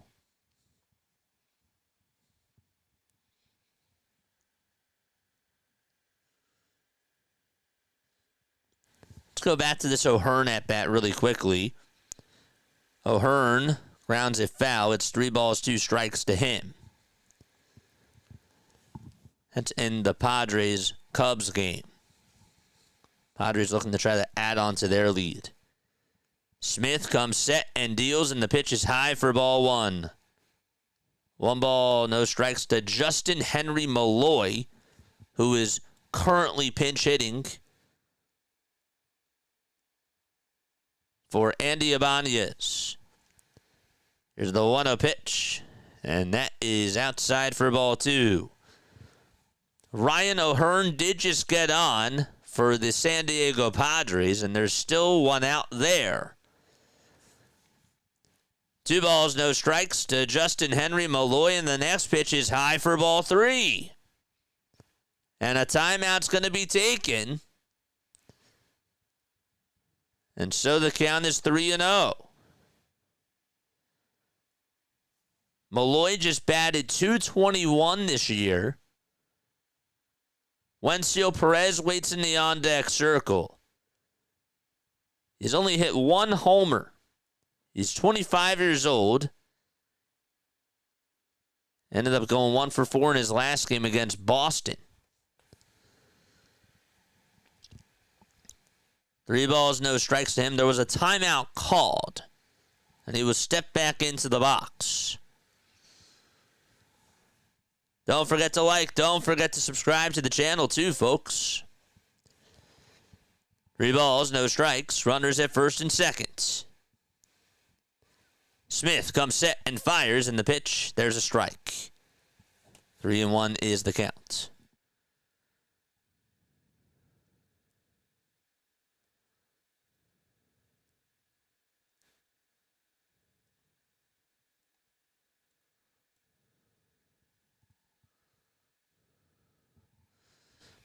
The next pitch on the way, it's now 3-2. That was a strike. It hit the outside corner. It was the right call.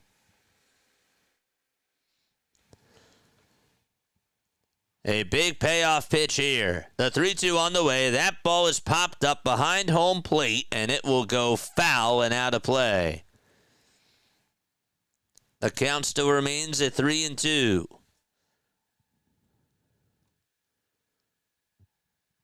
Hit that thumbs up button, people, and subscribe to the channel. We got 200 people watching, 91 likes. Hit that thumbs up button.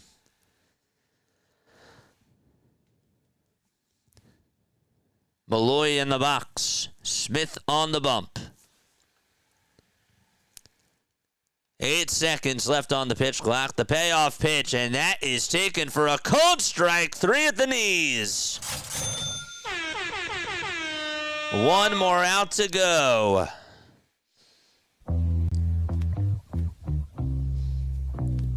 By the way, the Padres are going to the bottom of the 4th. They could not add on to their lead.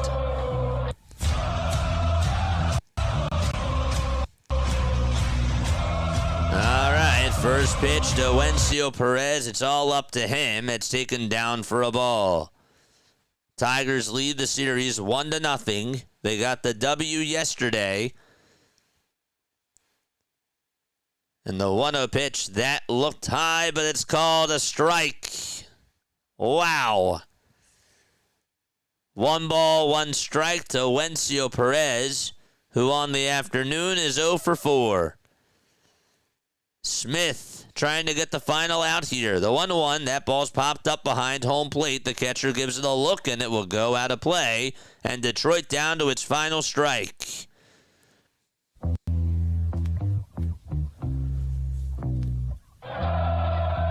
We're going to send you over to BW's channel after this. That's Orioles Birdwatcher for the rest of that Cubs-Padres game. Don't go anywhere. Smith comes set and fires. The 1-2 is outside and high for ball 2.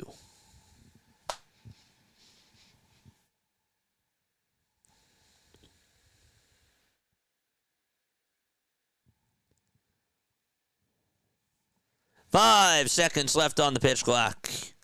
The 2-2 on the way. Bouncing ball hit over towards the second baseman. He bobbles it, and everybody's going to be safe. The Guardians' defense again causes the game to be continued. That could have ended the game there. Brian Rocchio bobbled the ball, and now bases are loaded for the Tigers.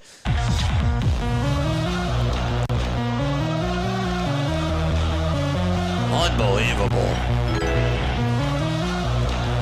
They call it an E4. A lot of errors for this Guardians defense.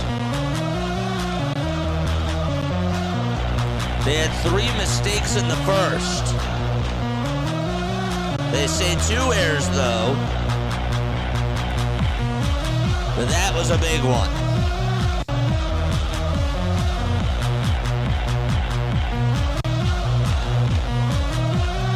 Dingler's coming up to the plate. Smith has to get an extra out here. There was a timeout taken on the mound. Dylan Dingler in the box. He's 0 for 4 with 2 strikeouts. Or he went 0 for 4 yesterday. He's 0 for 2 with 2 strikeouts, and he also has 2 walks as well. Excuse me. The pitch to him, that's outside for ball 1.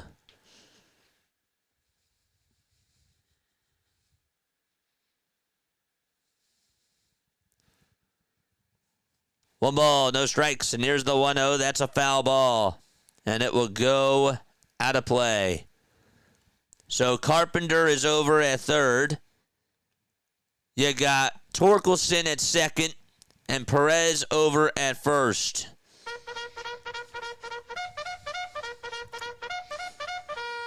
Charge! Here's the 1-1 pitch. There's a swing and a miss. And again, Detroit down to its final strike.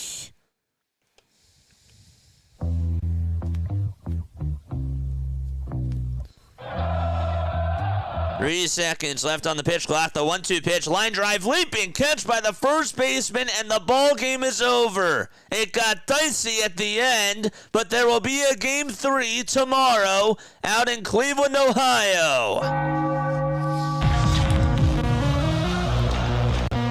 Detroit takes game 1, Cleveland takes game 2, and we'll see what happens tomorrow for game 3.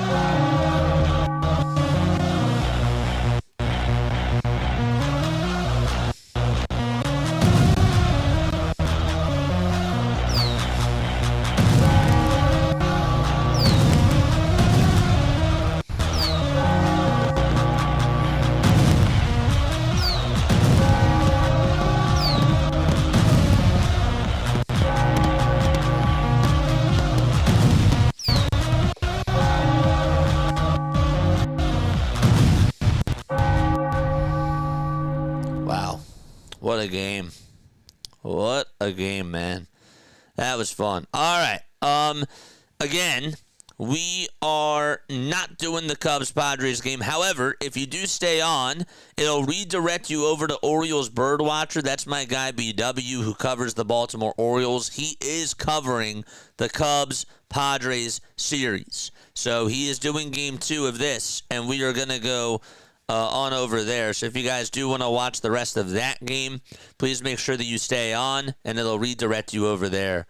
Love you guys. All right, I will see you later tonight. We'll be on at 9:08 for the Reds-Dodgers game. Again, no Red Sox-Yankees from us, but we will do the Reds-Dodgers game. I love you all. Lila Tov. Have yourselves a great rest of your day. And if I don't see you then, I will see you tomorrow. We are going to be covering this Detroit-Cleveland game, so that'll be fun. And yeah, see you all then. Bye.